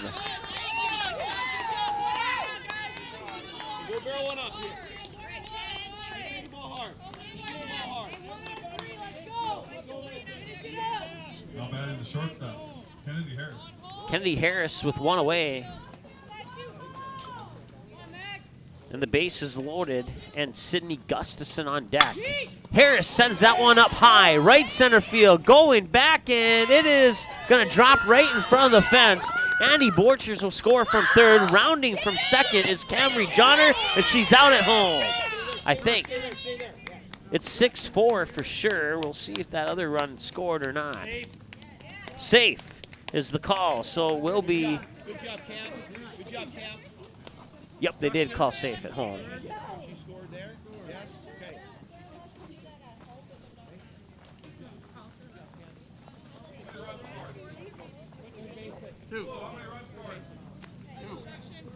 So it is 6-4 then. Or 6-5, excuse me. There's only one out in the inning so far to the best of our knowledge. They're going to have a chat here with the... Yes, 2 runs scored. It should be 6-5 as we're confirming that. We know that for sure, that 2 runs have scored. And now Kaylee McCleary's day will come to an end. 85 pitches, 52 strikes, 33 balls. Your new pitcher is going to be Gabby Olick. We'll take a break and come back after this in a moment here on the ND Sports Channel. What do basketball, choir, drama club, and marching band all have in common? They're all high school activities that offer learning opportunities not necessarily found in the classroom. They take up just a fraction of a typical North Dakota high school's budget, and they go a long way to giving young people the tools they need to thrive. High school activities, they're more than extracurricular. They're extra important, too. This message presented by the North Dakota High School Activities Association and the North Dakota Interscholastic Athletic Administrators Association.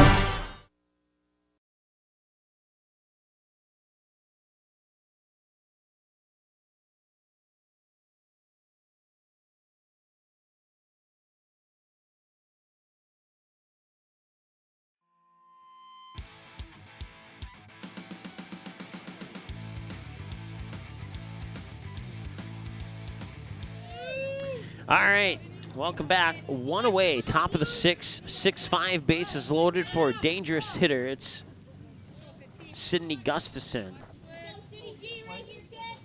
No, check that. Bases are not loaded. Only runners on the corners. My bad. Go barrel it up.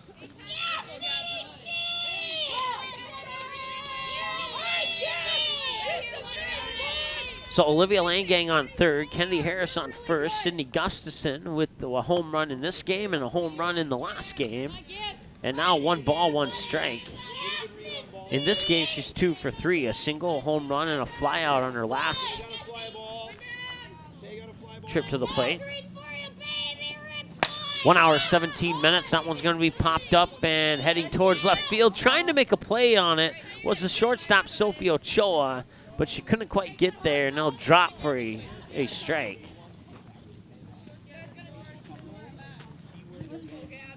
So that makes it 1 ball, 2 strikes now to Sydney Gustafson.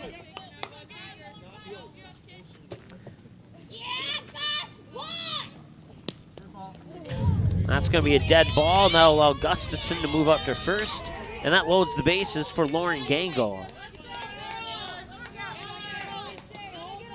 Now batting from Mandan, number 9, Lauren Gangle.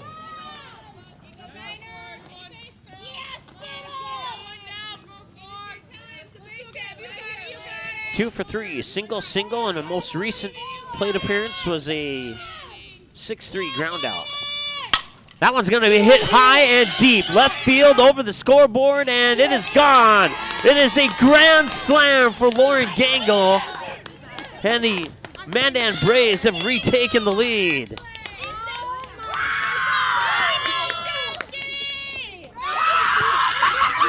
Lauren Gangle with the bases clearing grand slam over the scoreboard in left field.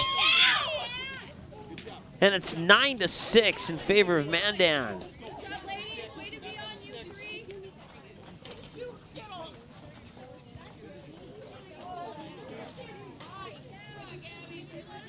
Well, that brings up Megan Zander now.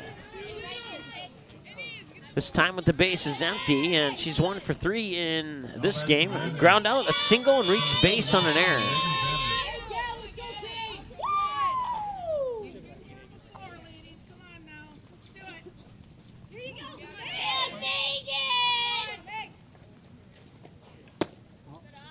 Just missed the strike zone on the inside edge of the plate for ball 1 there. Gabby Olick has thrown 7 pitches now, 4 strikes and 3 balls. And that one's going to be hit up high and should be about medium center field. And Greta Rader will make the grab, and that's 2 away.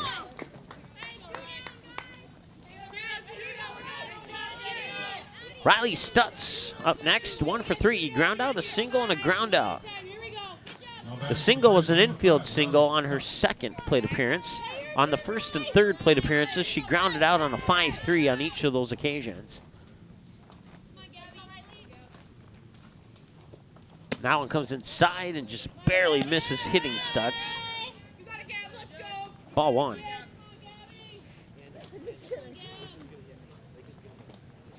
And that one's going to be hit into left center gap, and it will drop for at least a single, and she'll put on the brakes there.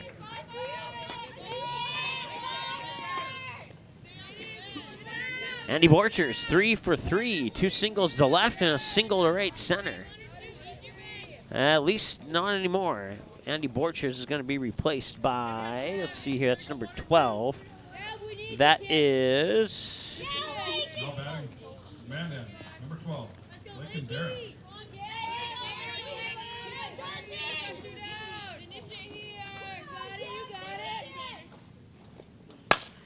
It's Lakin Darris, and she will single out into right field.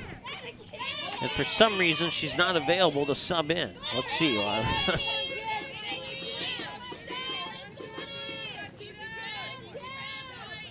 batting for the Braves in left fielder.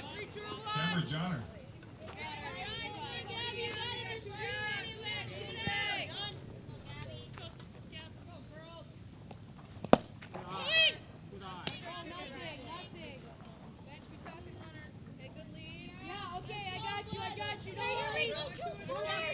All right, now we got it switched. 2 balls, no strikes to Camry Johnner, who's 1 for 3, struck out looking. A ground out on a 6-3 to the shortstop, and then a single to shallow right her last time at the plate. Now it's 2 balls and no strikes. Runners on 1st and 2nd, and 2 away here. Top of the 6th, throw to 3rd. That could end it, and it does. Riley Stutz gets caught stealing. 2-5 on the throw out, and that ends the inning.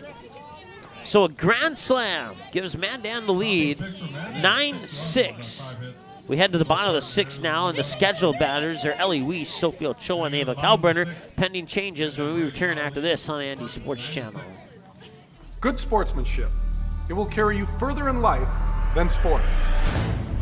Growing up in North Dakota, I learned to respect my opponents, the coaches, and the officials.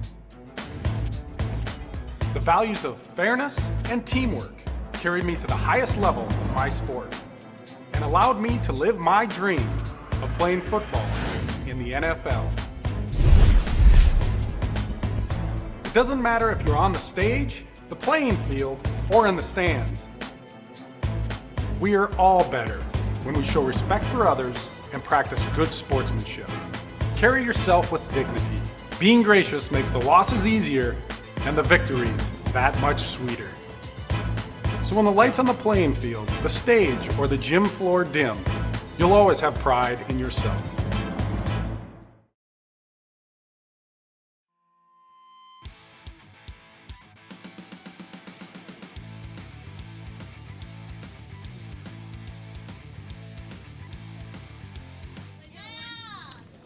All right, bottom of the 6th.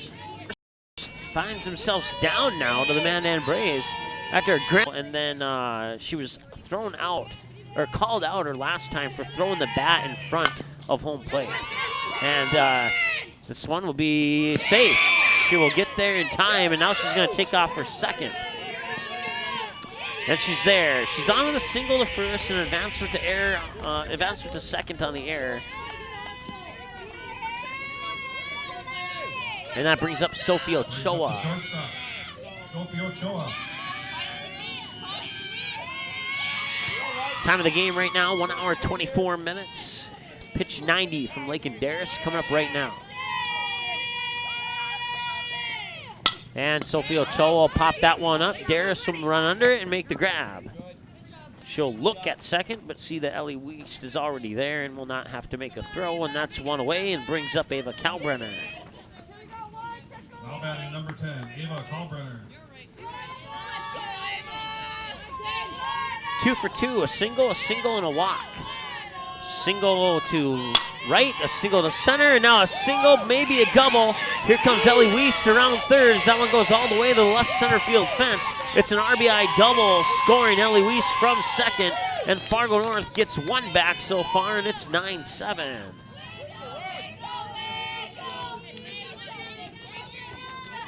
That brings up Kaylee McCleary. No, check that. Gabby Olick. Batting for the Spartans, Gabby Olick. Gabby Olick, first plate appearance in this game. She takes over for Kaylee McCleary in the pitcher's circle.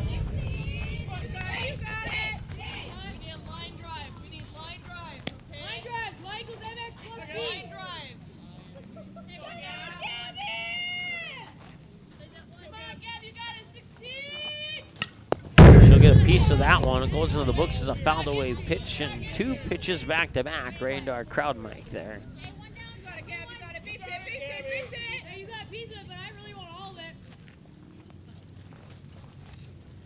The windup in the delivery, down low inside for a ball, 1-2. 1 hour, 25 minutes, time of the game. Next pitch will be pitch 95 here for Lake and Darris, the junior. Bottom of the 6th, and it was in the bottom of the 6th in the last game where the Spartans took the lead.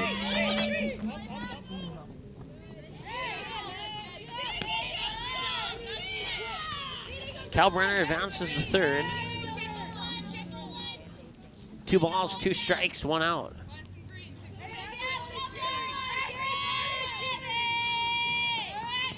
Pitch will go low, and Kalbrenner is going to try and come home, and the play at the plate, she's safe. And Fargo North is 1 closer now, as it's 9-8. Olick now has a full count at 3 balls and 2 strikes and nobody on base. Greta Rader is on deck.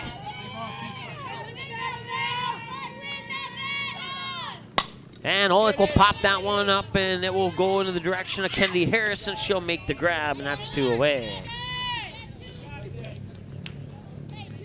Greta Rader 0 for 2, a walk, a fly out, and a fly out. She was walked her first time, then she popped out foul territory to the third baseman, Riley Stutz, her second plate appearance, and then flied out to left center where Megan Zander made the catch her last time at the plate. That pitch will come in for a strike. No, a ball, excuse me.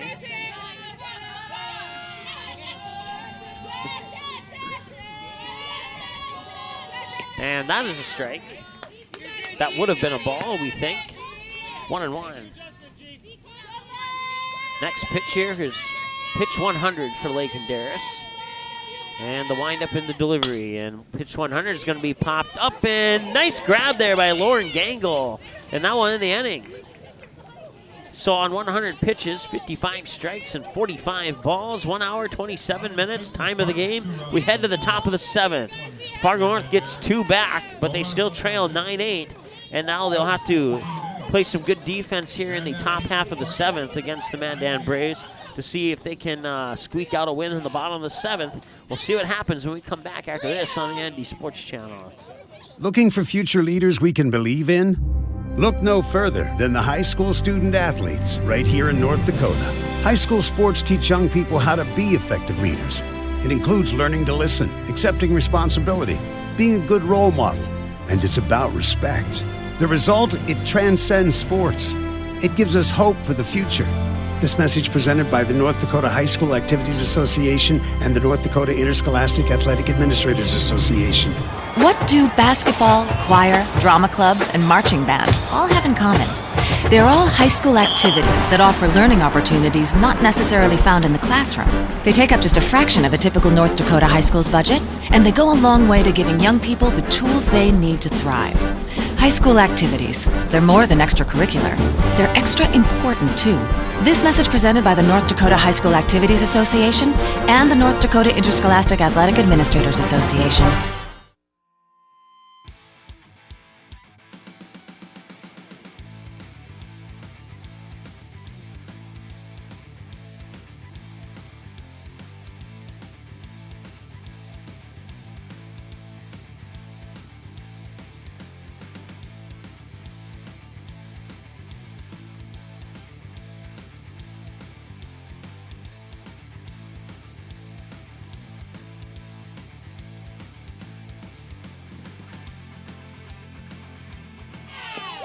right, welcome back. Top of the 7th. Mandan holding on to a 1-run lead, 9-8, looking to add some insurance here to that scoreboard total.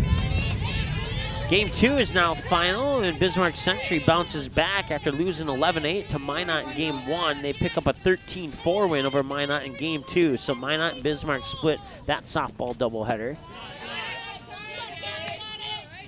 That pitch came in a little bit low, and it's 1 ball, 2 strikes to Cambry Johnner, the batter, who's 1 for 3. Struck out looking to ground out on a single, and that pitch comes up high for a ball, 2-2.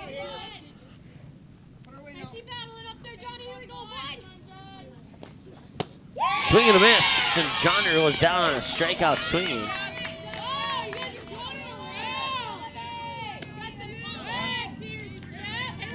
Olivia Langang up now.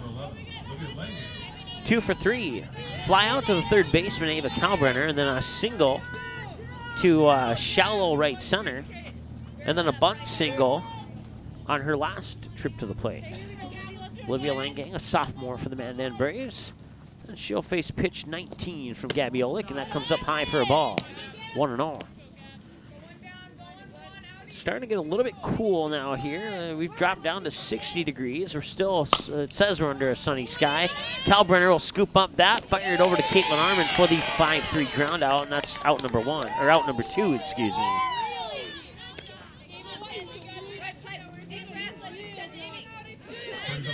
Piper Harris, top of the order now for Mandan. 2 away. They have a 1-run lead. They would like to get some insurance runs added to that total here going into the bottom of the 7th. We'll see if they can do that. Nice bunt there by Piper Harris. Can she run it out? She can, and she did.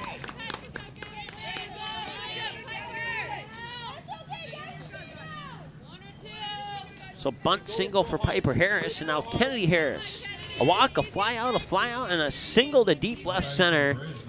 And had the launch angle off the bat been a little bit better on that particular hit, it would have been a home run.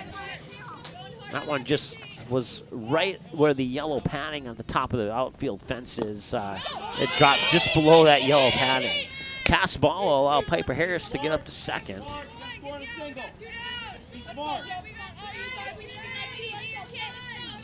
1 ball, no strikes to Kennedy Harris. Once again, she's 1 for 3. Runner on second is Piper Harris. 1 hour, 32 minutes into the ball game. Top of the 7th, 2 away, 9-8 lead for the Mandan Braves. Here's the pitch. And that's going to go in this ball, too.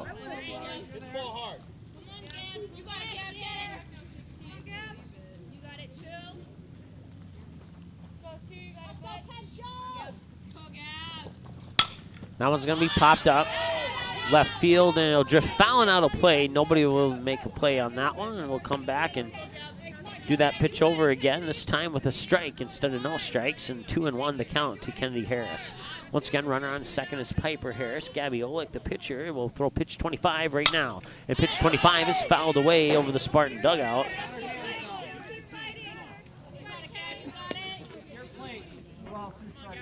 On 25 pitches, 14 strikes, 11 balls.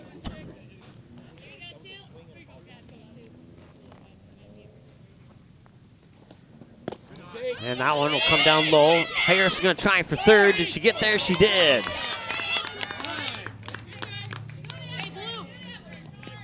Three balls, 2 strikes to Kennedy Harris. And now Piper Harris is on third. And with 2 out, they definitely want to get her across the plate.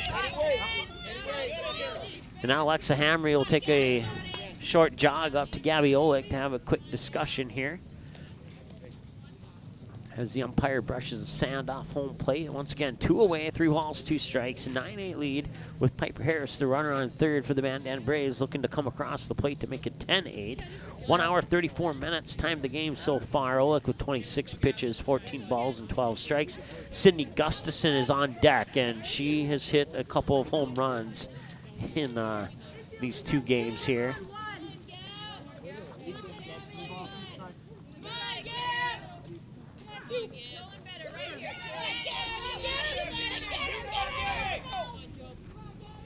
And here's the pitch.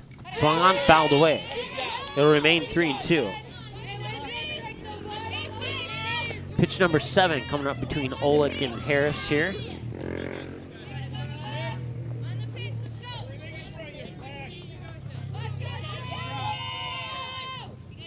And the windup and the delivery of payoff pitch number 2, and she goes down swinging. That ends the inning. So bottom of the 7th now, last chance for Fargo North. They need at least 1 or 2 to win. It's going to be Sophie Cody, Caitlin Arman, and Sammy Sanford, the scheduled batters, pending changes when we return after this here on the Andy Sports Channel. Good sportsmanship. It will carry you further in life than sports. Growing up in North Dakota, I learned to respect my opponents, the coaches, and the officials. The values of fairness and teamwork carried me to the highest level of my sport and allowed me to live my dream of playing football in the NFL. It doesn't matter if you're on the stage, the playing field, or in the stands. We are all better when we show respect for others and practice good sportsmanship. Carry yourself with dignity. Being gracious makes the losses easier and the victories that much sweeter. So when the lights on the playing field, the stage, or the gym floor dim, you'll always have pride in yourself.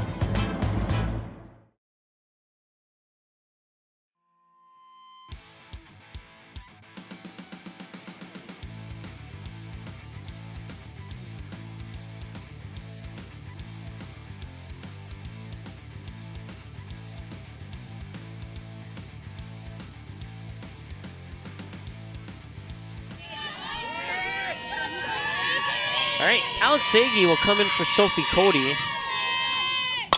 And she'll ground that one right over the shortstop. Kennedy Harris fired it over there. Got it. 6-3 ground out.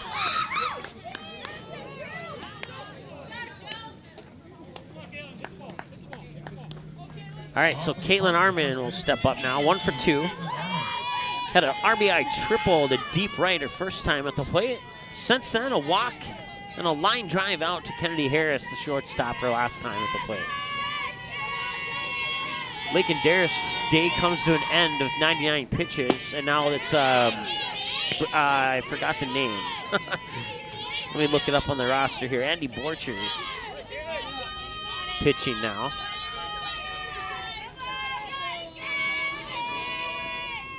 And Arman will shoot that one foul towards the Braves dugout. 0-2 for Caitlin Arman. 1 away, no runners on, and the Spartans need a minimum of 1 run here, and they have 2 outs to work with. 1 hour, 37 minutes into the ball game. Mandan would really love to get this one back after falling in that first game, after having playing a great game and keeping the lead, but got away from it. Arman will send that one out into center field. It's good for a single, and that'll bring up Sammy Sanford, the scheduled batter, pending a change.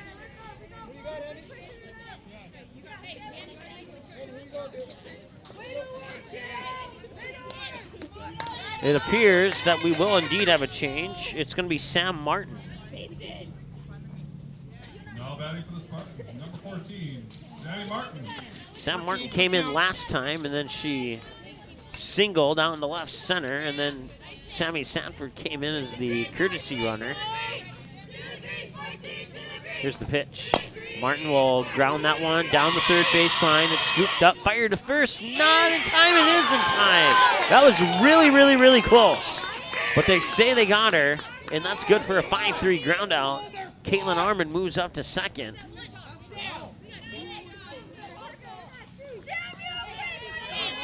Alexa Hamry steps up to the plate now. Well, if she hits a home run here, we won't have to change any of our graphics for player of the game. She did the exact same thing in the last game. Not that we want anything specific to happen. It'd just be less work for us to do.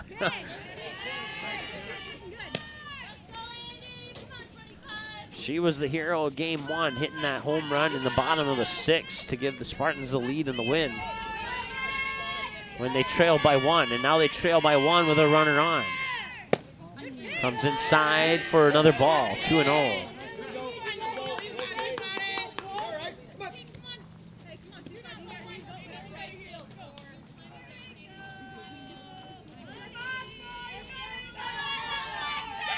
Here's the pitch. That one goes down to the dirt. Caitlin Arman's going to go to third. She slides in, and they're going to send her home.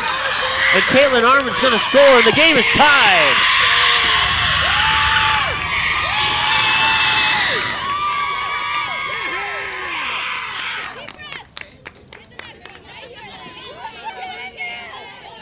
Armin gets credit for the steal on third, and then the throwing error by Gustafson will allow her to come home.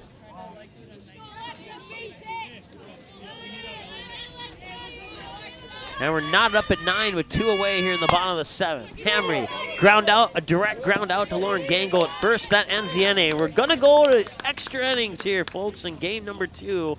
Top of the 8th is coming up next. We're tied up at 9, and we'll be back in a moment here on the ND Sports Channel.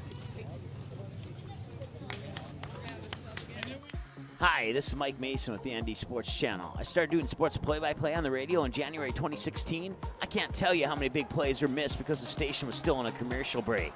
It is our goal to never miss any of the action, which is why we have the game video and all of our promos and sponsor ads. The game will always take priority on the ND Sports Channel. That means you won't miss your son's 80-yard kick return for a touchdown or your daughter's crucial three-pointer to tie up the basketball game late in the 4th quarter. The ND Sports Channel, ND Sports Online. What do basketball, choir, drama club, and marching band all have in common? They're all high school activities that offer learning opportunities not necessarily found in the classroom. They take up just a fraction of a typical North Dakota high school's budget, and they go a long way to giving young people the tools they need to thrive. High school activities, they're more than extracurricular. They're extra important, too. This message presented by the North Dakota High School Activities Association and the North Dakota Interscholastic Athletic Administrators Association.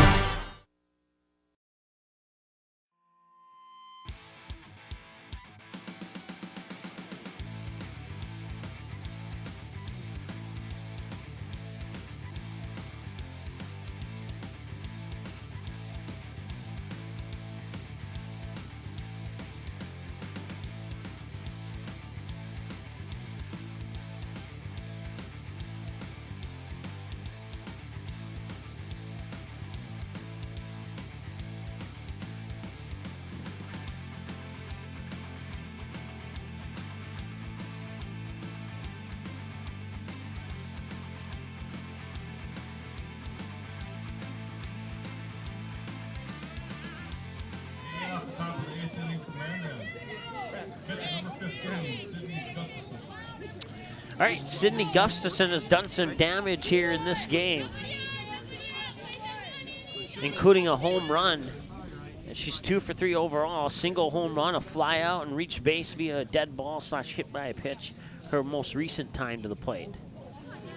And now the home plate umpire is going to go talk to Fargo North head coach about something. I'm not exactly sure what.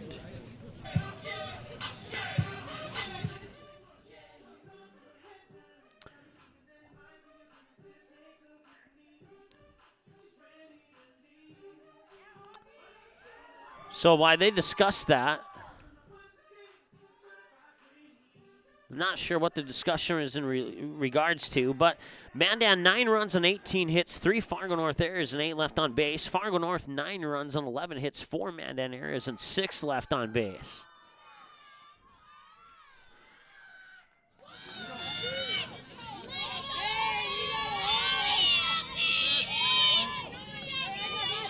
All right, Sydney Gustafson, the catcher, sophomore for the Mandan Braves. We'll see the first pitch float up high and outside for a ball 1.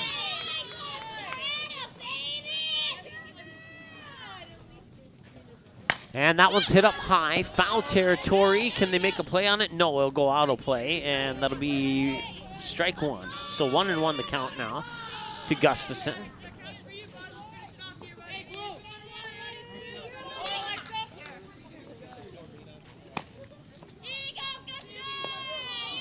Lauren Gangle's up next. She hit the grand slam to give the Braves a 9-6 lead when they were trailing 6-5.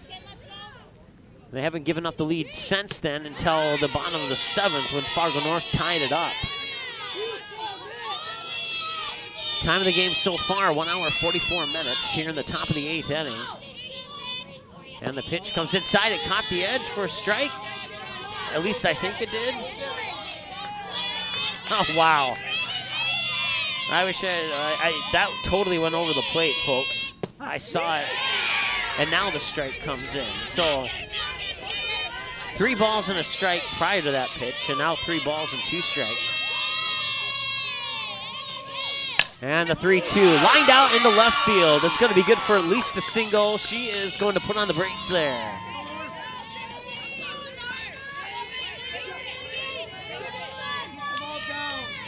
Lauren Gangle, 3 for 4, a single, a ground out, and she followed it up with a grand slam over the scoreboard in left field her last time at the plate.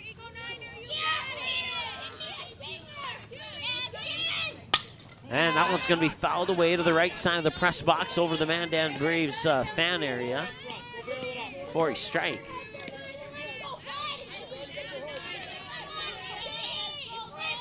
(0-1) to Lauren Gangle.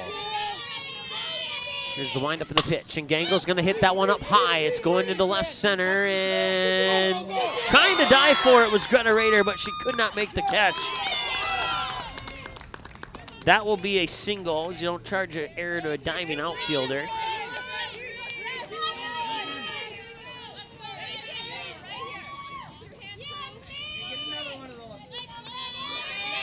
And Megan Zander steps up to the plate.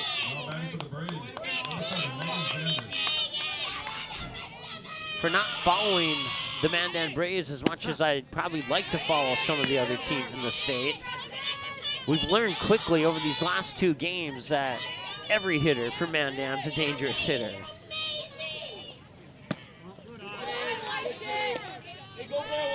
One ball, 1 strike to Megan Zander. Ground out, single, reach base on an error, and a fly out in the last game. She had a home run over the center field fence. That one's hit up high and fouled away down the first base line over the Braves dugout. Once again, nobody out here in the top of the 8th. Runners on first and second. Sydney Gustafson on second, Lauren Gangle on first. And the 1-2, and Zander will pop that one up over the head of Sophie Cody, and it'll drop in front of Ellie Wiest. And that will load up the bases for Mandan here in the top of the 8th. Hey, go top. Just go barrel it up. Go full hard. Go top.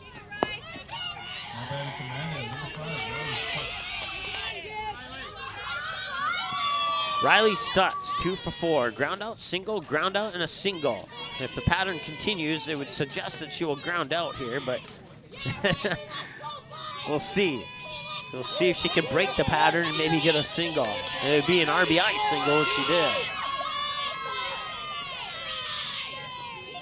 And that one's going to be into the gap, right center. It's going to drop. 1 run's going to score. It's 10-9, and they'll put on the brakes, and it's an RBI single for Riley Stutz.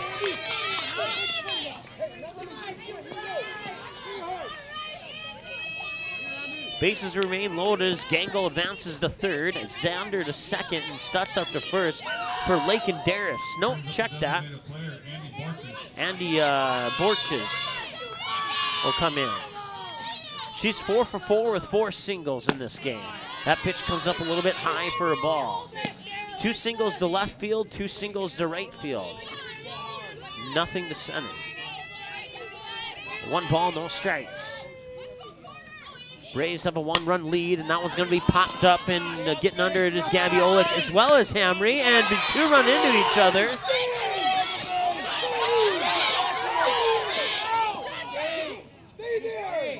I think that's a force out at home.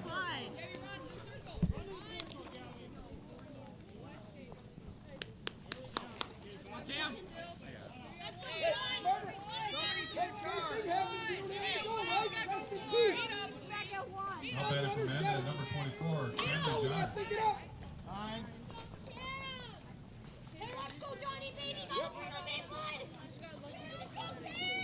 So Borchers is out on an infield fly. That's how we're going to record that one.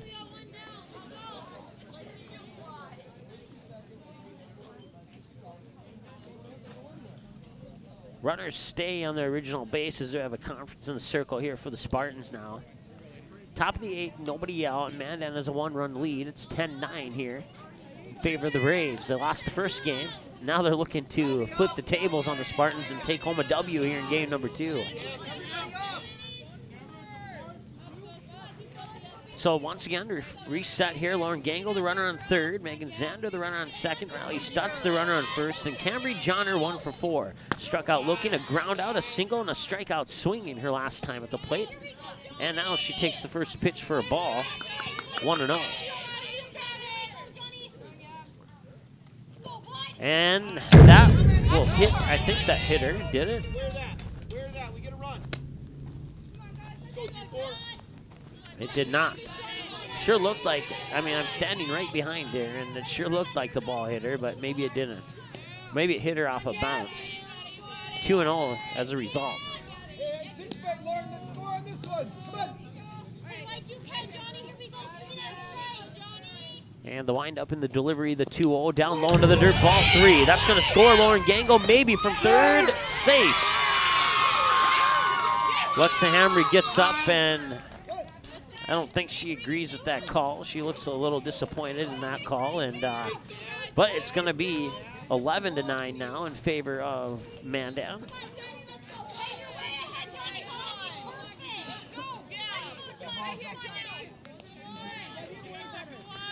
All the other runners will advance a base as well, and now the bases are loaded on a ball 4. Tough break here for Fargo North in the top of the 8th. We'll have a chance in the bottom of the 8th here, but they would like to get out of this without allowing any more runs. We have 1 out. The base is loaded for Olivia Langang. 2 for 4. Fly out, single, bunt, single, and a ground out. And that pitch comes up high for a ball, and Oleg here struggling a little bit with all these balls thrown. That's not what you need to do in this type of a situation here. And they'll get a new ball into play here, and Alexa Hammer will give the old ball to the ump.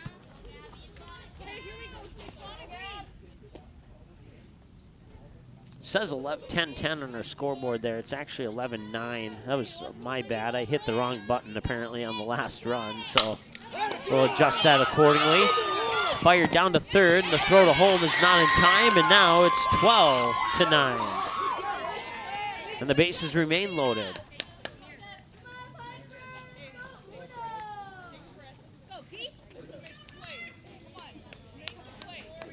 No batting to right fielder, Piper Harris.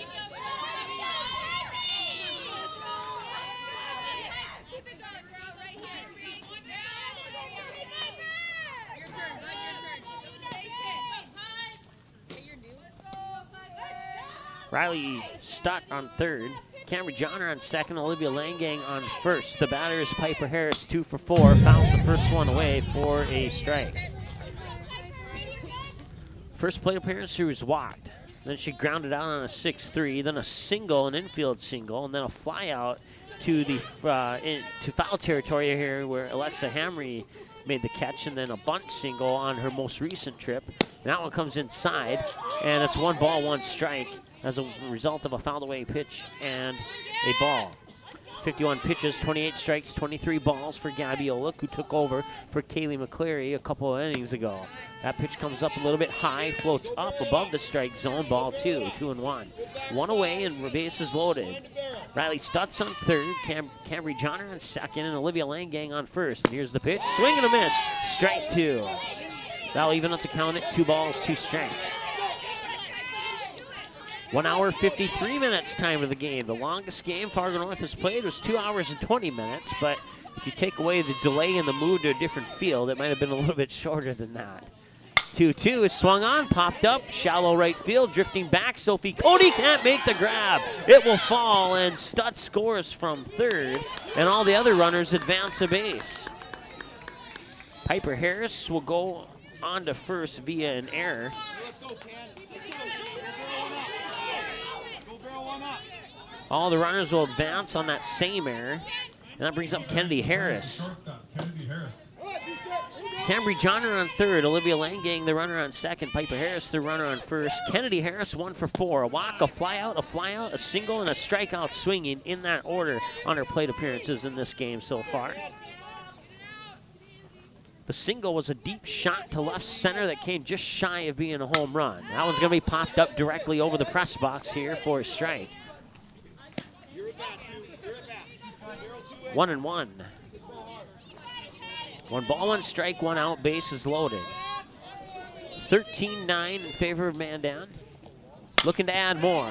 That one will get by Cody in the shallow center field. Run one's going to score. Here comes the throw at home, and the ball was not in her glove, and that's 2 runs that score. 15-9.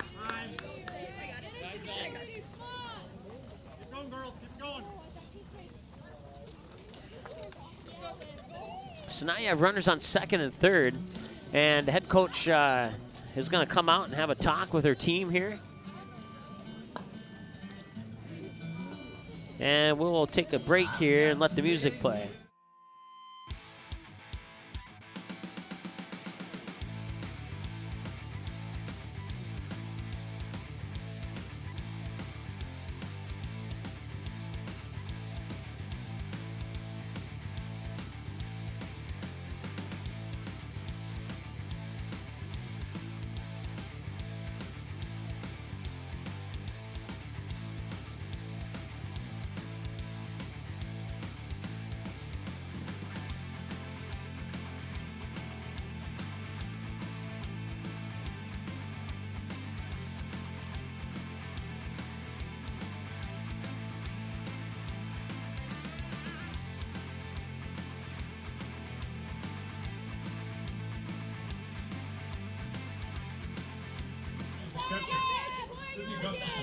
All right, Sydney Gustafson, first base is open if they wanted to intentionally walk her, but they won't. At least then it's going to be hit deep.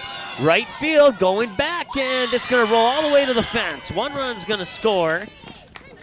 Piper Harris, and coming in is Kennedy Harris on a 2-run RBI double to Gustafson in the deep right field. And the Mandan Braves have scored more runs in this inning than they have in any of the other innings in this game. They scored 6 in the top of the 6th, and now they've scored 8 here in the top of the 8th. And Lauren Gango, the one who hit the grand slam a couple innings ago. Matter of fact, that was part of a 6-run top of the 6th, if I remember correctly. Yeah, it was, because that's the only run they've scored enough runs in to get a grand slam, so it was in the top of the 6th. 4 for 5, a single, followed by a 1-3 ground out, and then that grand slam, and then another single to left center last time at the plate. And that one's, had to duck down for a moment there. I wasn't sure where that one was going, but it goes over the roof of the press box. Let's see, I need to add one more to our scoreboard there. It's 17-9. There we go. Now that's correct. That one's going to go left field. There'll be a one bouncer into the glove of Sammy Sanford. It's a single to put runners on the corners for Megan Zander. Coming down from Mandan, the center fielder, Megan Zander.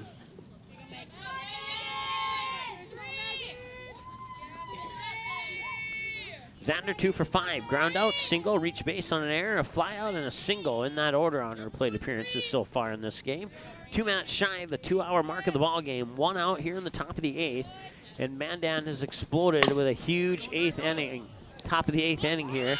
Throw to first will not be in time. It'll be an RBI single as another run crosses the plate here for Mandan. And we were tied 9-9, and now Mandan has doubled up Fargo North here. It's 18-9. Now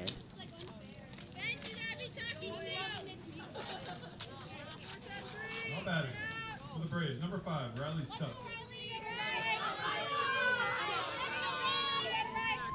All right, so runners on first and second. Riley Stutz, the batter, 3 for 5. Ground out, single, single, and a single. Back-to-back singles on her last 2 trips to the plate. 18-9 in favor of Mandan here in the top of the 8th, and there's only 1 out. And that one's going to be hit up high. That could be out too. Alexa Hamry will take off her mask and let Gabby Olick make the catch.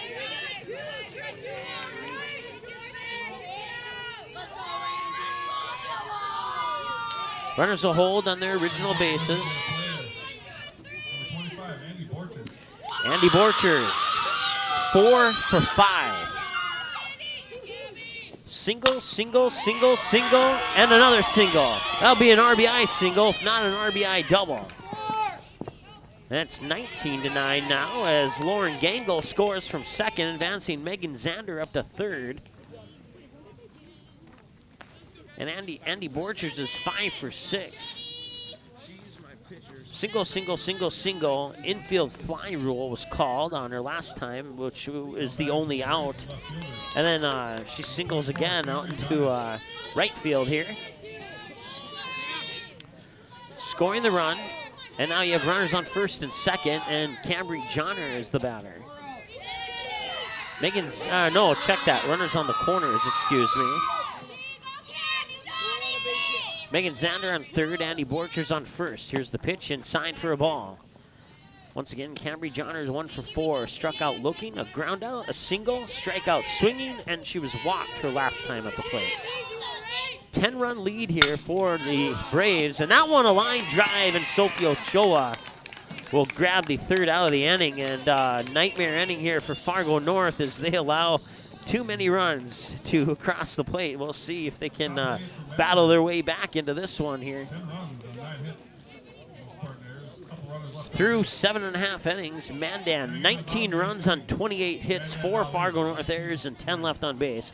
Fargo North 9 runs on 11 hits, 4 Mandan errors, and 6 left on base. Time of the game, 2 hours, 1 minute. Bottom of the 8th is next. Last chance for Fargo North. They have a huge hill to climb. We'll see if they can make it to the top of that hill or not when we come back after this on the ND Sports Channel. This is Michael Hall, a senior at Kindred High School and the 2018-19 North Dakota High School Activities Association Distinguished Student. While the scoreboard reveals the winner of a high school athletic contest, the real winners are those that display good sportsmanship. We need those people who treat competition as a game and not a war. People who show genuine concern for an injured player and those who accept all decisions of the game officials. Remember to be a good sport and a good citizen when you attend a high school game. A public service message from the North Dakota High School Activities Association. It's the kid in grade school who paints her face blue and white before every home game. It's the accountants and salesmen who give up their Friday evenings to referee. It's the cashier at the corner convenience store who wears school colors on every game day. What makes high school sports here in North Dakota so special? They do. You do. We all do. This message presented by the North Dakota High School Activities Association and the North Dakota Interscholastic Athletic Administrators Association. All right, welcome back. Bottom of the 8th. First pitch is grounded over the third baseman, Stutz, and she'll fire it over. Does she get there in time? It's going to be a 5-3 ground out on a tag. Ellie Weiss was 3 for 4 prior to that with a bunt, single, double, called out for a thrown bat, and then a single, and now she's thrown out on a 5-3, and that brings up Sophie Ochoa.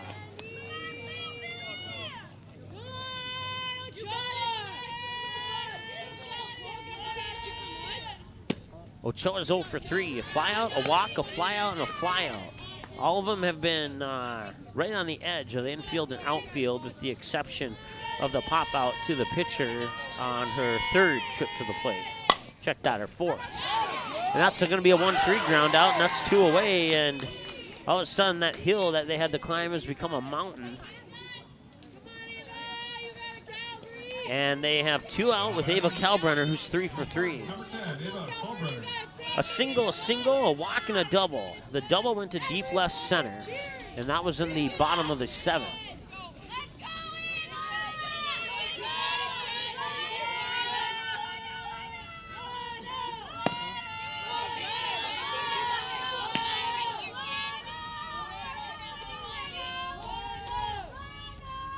Ball 1 to Ava Kalbrenner.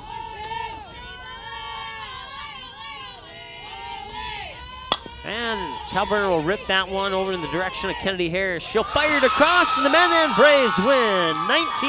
19-9 is your final score here, and we'll take a quick timeout. Add up some numbers here and get you with your post-game show in a few minutes here on the ND Sports Channel. Time of the game, 2 hours, 4 minutes. Your post-game show is coming up next. Please stick around. We'd appreciate it. We'll talk to you in a moment here on the ND Sports Channel with your post-game show. This is Michael Hall, a senior at Kindred High School and the 2018-19 North Dakota High School Activities Association Distinguished Student. While the scoreboard reveals the winner of a high school athletic contest, the real winners are those that display good sportsmanship. We need those people who treat competition as a game and not a war. People who show genuine concern for an injured player and those who accept all decisions of the game officials. Remember to be a good sport and a good citizen when you attend a high school game. A public service message from the North Dakota High School Activities Association. This is what matters. This is beyond X's and O's. This is the difference mutual respect makes. This is what character looks like. This is what defines us in North Dakota. This is sportsmanship. School sports, it's not the outcome that matters most, but the way the games are played. This message presented by the North Dakota High School Activities Association and the North Dakota Interscholastic Athletic Administrators Association. Good sportsmanship. It will carry you further in life than sports. Growing up in North Dakota, I learned to respect my opponents, the coaches, and the officials. The values of fairness and teamwork carried me to the highest level of my sport and allowed me to live my dream of playing football in the NFL. It doesn't matter if you're on the stage, the playing field, or in the stands. We are all better when we show respect for others and practice good sportsmanship. Carry yourself with dignity. Being gracious makes the losses easier and the victories that much sweeter. So when the lights on the playing field, the stage, or the gym floor dim, you'll always have pride in yourself. Did you miss any or all of this live game broadcast? Not to worry. Over 90% of the games streamed on the ND Sports Channel are available on demand 24/7 under Game Rewind on our website, so you can watch the game anytime. You can also take advantage of the DVR feature and watch a delayed version of this live broadcast, and at any time return to live action simply by clicking the live button. Now you don't have to miss your son's huge game-winning goal or your daughter's set-sealing ace serve. ND Sports Channel, ND Sports Online. High school sports programs provide valuable lessons for practical life solutions, teamwork, sportsmanship, and hard work. Students learn self-respect through responsibility of their actions through high school activities. There are kids out there, coaches and parents, who appreciate sports officials for doing a tough job with class. More officials are needed, someone like you. Contact your local high school or the North Dakota High School Activities Association to find out how to become an official. A message from the North Dakota High School Activities Association. Looking for future leaders we can believe in? Look no further than the high school student athletes right here in North Dakota. High school sports teach young people how to be effective leaders. It includes learning to listen, accepting responsibility, being a good role model, and it's about respect. The result, it transcends sports. It gives us hope for the future. This message presented by the North Dakota High School Activities Association and the North Dakota Interscholastic Athletic Administrators Association.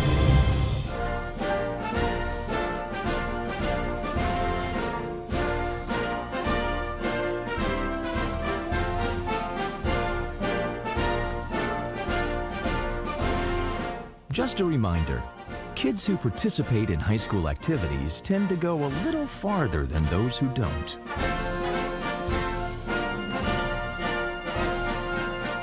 Take part. Get set for life. What do basketball, choir, drama club, and marching band all have in common? They're all high school activities that offer learning opportunities not necessarily found in the classroom. They take up just a fraction of a typical North Dakota high school's budget, and they go a long way to giving young people the tools they need to thrive. High school activities, they're more than extracurricular. They're extra important too. This message presented by the North Dakota High School Activities Association and the North Dakota Interscholastic Athletic Administrators Association. This isn't Madison Square Garden. These drills probably won't make anyone a #1 draft pick. But these players are practicing for something important.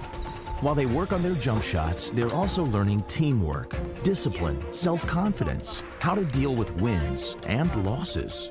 Skills that will make them winners long after they leave the court. Support high school activities in your community, because when kids take part, they get set for life. The game is close. It's a big rivalry. Students jump out of their seats while the cheerleaders lead the chanting. Everyone is on edge. The shot is up and the buzzer sounds. All eyes follow the ball. Will it fall through the net? You can hear the hush of the crowd. With your whistle, you watch if his feet were inside the line or not. The crowd erupts. It's a game winner. Or is it? You make the call. Become an official. Contact your local high school. A message from the North Dakota High School Activities Association. This stage is nowhere near Broadway, and none of these actors will be accepting an Oscar anytime soon. Still, they are rehearsing for something important. While they learn their lines, they're also learning teamwork, discipline, self-confidence, that everyone has a part to play. Skills that will make them stars long after the curtain falls. The National Federation of State High School Associations reminds you that when kids take part in high school activities, they get set for life. Okay, here are 3 important reasons why your son or daughter should play a sport in high school. Number 1. High school sports teach valuable life lessons like self-discipline and time management skills. 2. Teens who play a high school sport have better grade point averages. And number 3. High school sports are safer than ever before. This message presented by the North Dakota High School Activities Association and the North Dakota Interscholastic Athletic Administrators. It's the kid in grade school who paints her face blue and white before every home game. It's the accountants and salesmen who give up their Friday evenings to referee. It's the cashier at the corner convenience store who wears school colors on every game day. What makes high school sports here in North Dakota so special? They do. You do. We all do. This message presented by the North Dakota High School Activities Association and the North Dakota Interscholastic Athletic Administrators Association.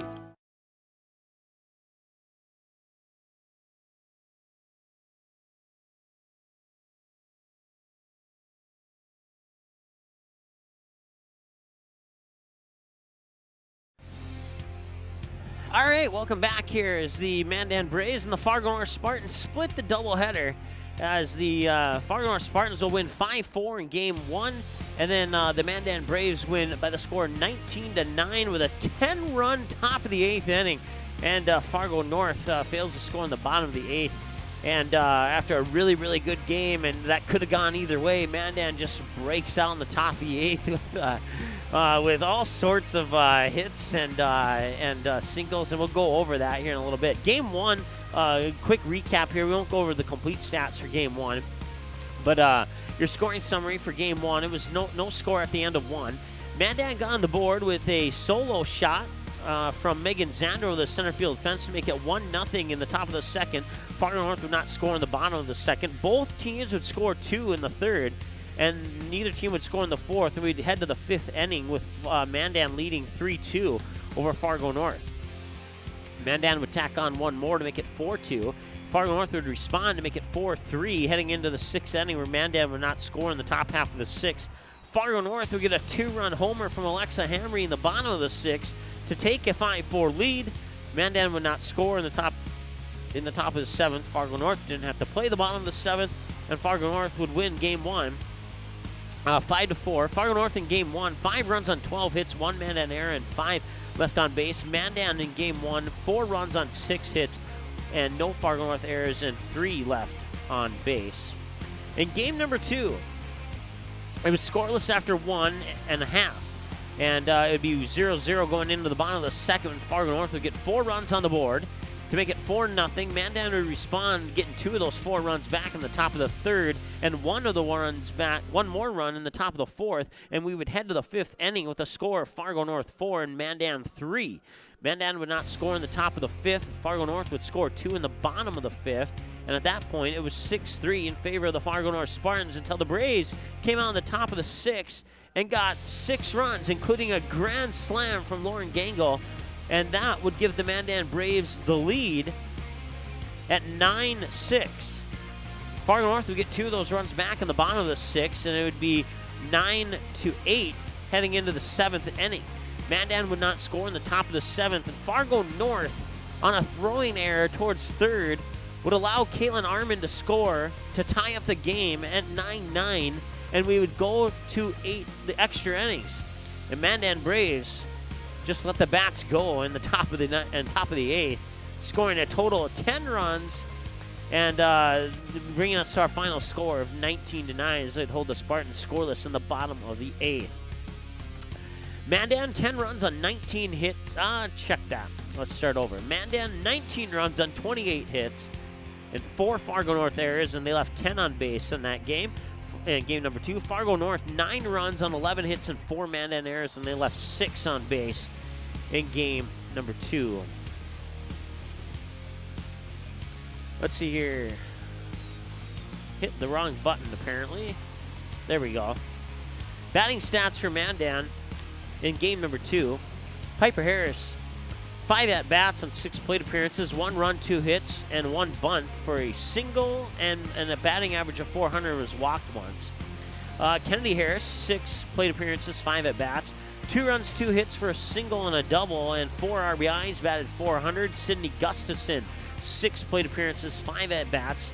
4 runs on 4 hits, 2 singles and a double, and a home run, and 3 RBIs, batted .800. Lauren Gangle, 6 plate appearances, 6 at-bats.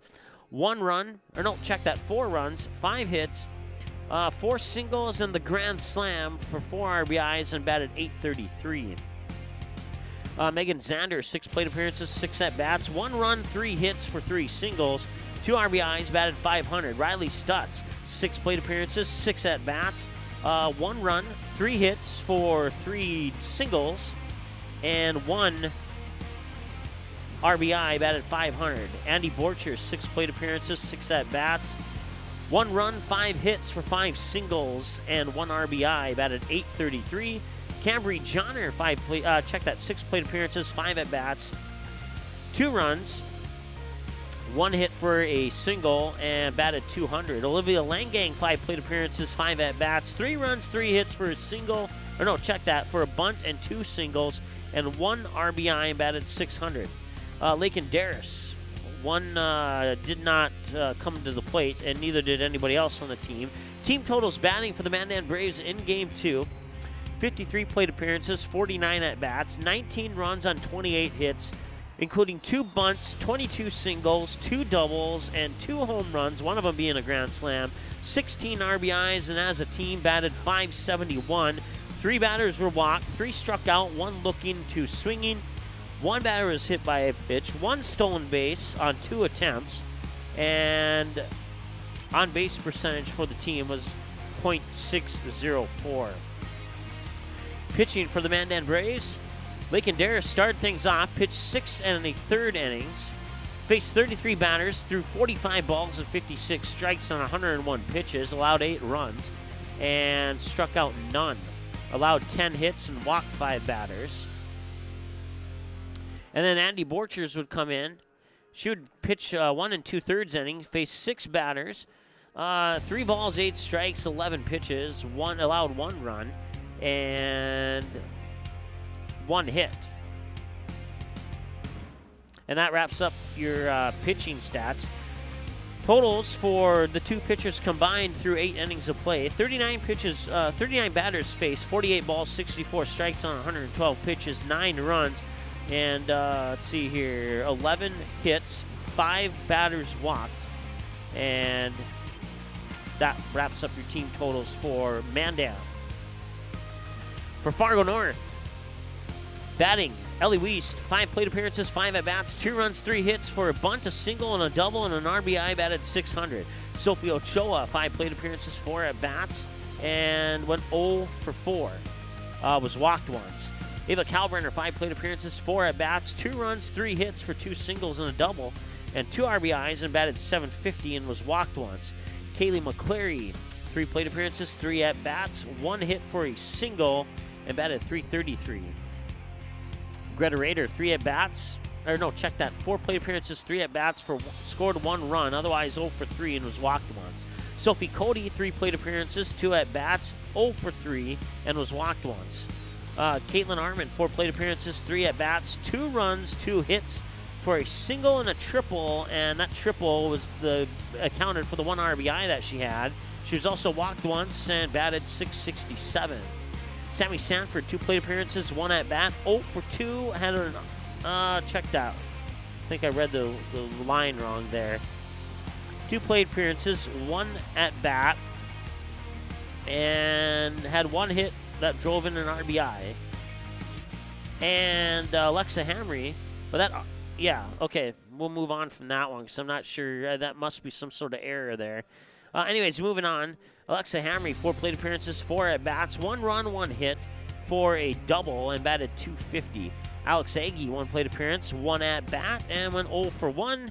And Sam Martin, 2 plate appearances, 2 at-bats, 1 hit for a single, and got 2 RBIs off that single, batted .500.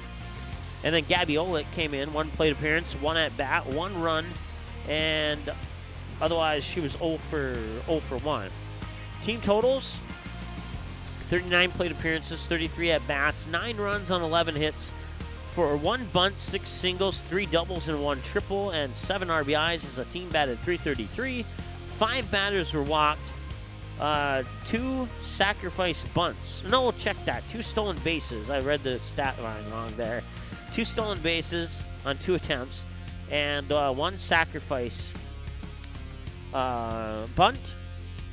No sacrifice flies for a total of 1 sacrifice, and an on-base on-base percentage of 4.21. Pitching for the Fargo North Spartans in game number 2 looks like this. Kaylee McCleary pitched 5 1/3 innings, faced 28 batters, 33 balls, 52 strikes, 85 pitches, allowed 6 runs, and let's see here, struck out 1, struck him out looking, allowed 13 hits and walked 2 batters, and gave up 1 home run, and allowed an on-base percentage of 5.36. Then Gabby Olick would come in, pitch 2 2/3 innings, faced 25 batters, threw 26 balls and 38 strikes for 64 pitches total, allowed 13 runs, 10 of those 13 in the top of the 8th.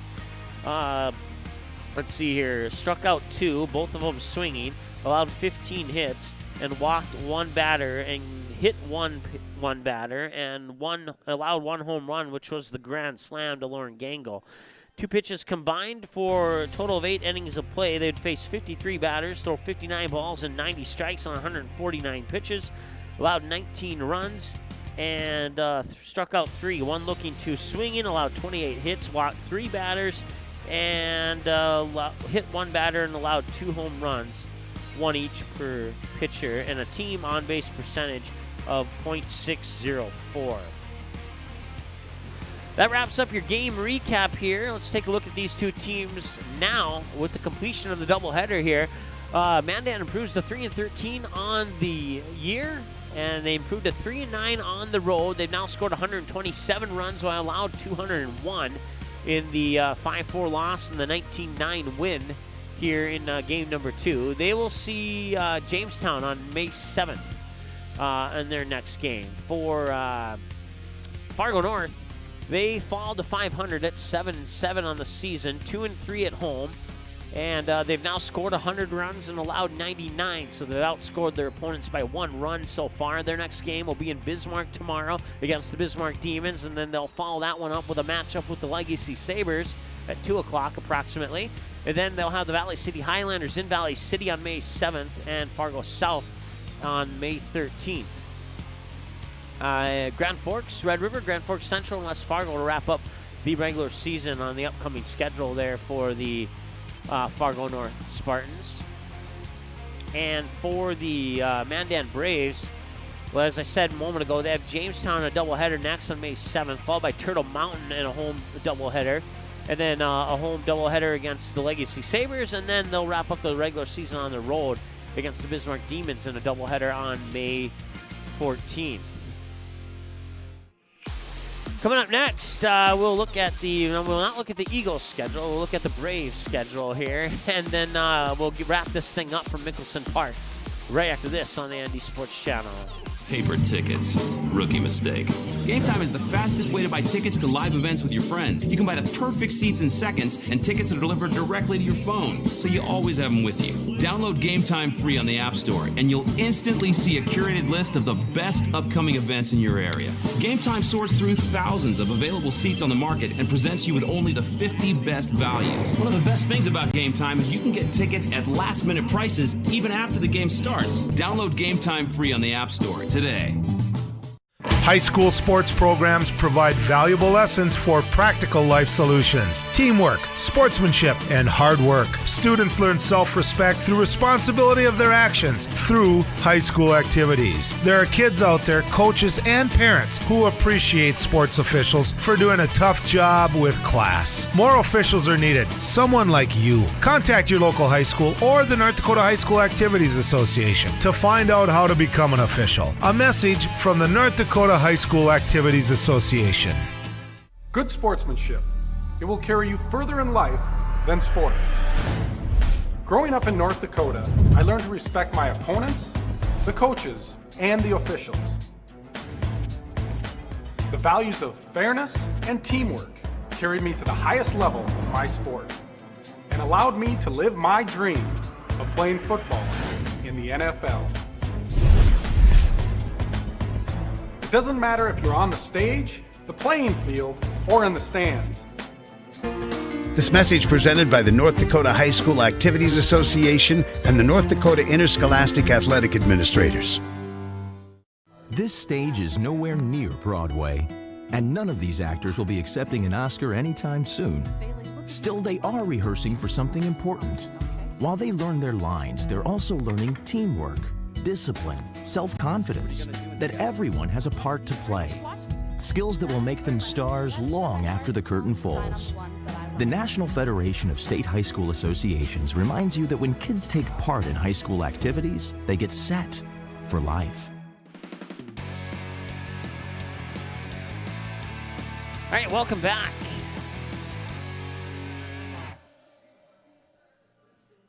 And we just have an issue here with, I don't know what's going on here, actually. Hang on one moment. There we go. I don't know if that was on your end or not, but it was on my end for sure. So, once again, welcome back. Mandan and Fargo North split the doubleheader. Fargo North winning 5-4 in Game 1, and Mandan in 8 innings with a 10-run top of the 8th wins 19-9 in Game number 2. Time now to select a player of the game, and we're going to go with Lauren Gangle, senior first baseman for the Mandan Braves. 6 plate appearances, 6 at-bats, 4 runs, 5 hits for 4 singles plus the grand slam in the top of the 6th. 4 RBIs, batted .833, and an on-base percentage of .833 as well. And so Lauren Gangle will be our player of the game in Game number 2 here for the Mandan Braves. Here, go to our final scores page on our website. You can see it right there. You can click on the links to get the game rewind. We'll have those up here momentarily. And then if you go to the game schedule on our website there, you can see that page there, the upcoming game schedules. The next one will be tomorrow with a delayed broadcast, as they will not allow a live stream video of that game. So we'll record it and delay it for you maybe sometime on Sunday when we have nothing else to do. So, and then you go to the game rewind page and scroll down. All the teams are in alphabetical order there. You click on the team of your choice, and it'll filter out all the games that are not that do not feature that team that you clicked on. And you can get easy access to any game on any sports channel, including these two, which will be available later tonight on our game rewind page as well. That wraps it up. Once again, your player of the game in Game 1 was Alexa Hamry for the Fargo North Spartans, and your player of the game in Game 2 was Lauren Gangle for the Mandan Braves, as the two teams split the doubleheader. And we will see you. We'll talk to you sometime over the weekend with the Bismarck games from tomorrow that will be tape delayed here on the ND Sports Channel. Thanks so much for joining us. Hope you enjoyed the broadcast, and we'll talk to you again soon here on the ND Sports Channel. Have a great night. Thanks for watching this presentation of the ND Sports Channel. Did you miss any of the game? Check out Game Rewind on our website at ndsportschannel.com.